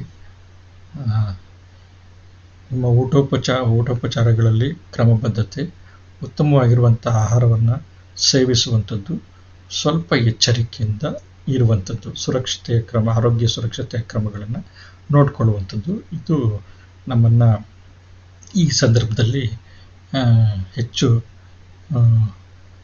ಕ್ಷೇಮದಿಂದ ಇರುವಂಗೆ ಮಾಡುತ್ತೆ. ಸೊ ಹಾಗಾಗಿ ಏನಂತಂದರೆ, ಧೈರ್ಯಗೆಡುವಂಥ ಅವಶ್ಯಕತೆ ಏನೂ ಇಲ್ಲ. ಏನಾದರೂ ಅನಾರೋಗ್ಯ ಬಂದಂಥ ಸಂದರ್ಭದಲ್ಲಿ ಯಾವುದೇ ರೀತಿಯಿಂದ ನಿರ್ಲಕ್ಷ್ಯ ಮಾಡದೆ ಹತ್ತಿರದ ಆರೋಗ್ಯ ಕೇಂದ್ರಗಳಿಗೆ ಹೋಗಿಬಿಟ್ಟು ನಾವು ಚಿಕಿತ್ಸೆಯನ್ನು ಪಡ್ಕೊಳ್ಳುವಂಥ, ಅತ್ಯಂತ ಬೇಗ ಚಿಕಿತ್ಸೆಯನ್ನು ಪಡ್ಕೊಳ್ಳುವಂಥದ್ದು ಸೂಕ್ತವಾಗಿರುವಂಥದ್ದು. ಎಲ್ಲರಿಗೂ ಕೂಡ ನಿಮಗೆ ಇದರ ಬಗ್ಗೆ ತಿಳುವಳಿಕೆ ಇದೆ, ಆದ್ರೂ ಕೂಡ ನೆನಪಿಸುವಂಥದ್ದನ್ನು ಕೂಡ ಒಂದು ಬಗೆಯ ಏನಾಗುತ್ತೆ, ಅರಿವು ಅನ್ನುವಂಥದ್ದು ಆಗುತ್ತೆ. ಸೊ ಹಾಗಾಗಿ ಹೇಳ್ತಾ ಇದ್ದೀನಿ. ಎಲ್ಲರಿಗೂ ಒಳ್ಳೆಯದಾಗಲಿ. ನಮಸ್ಕಾರ.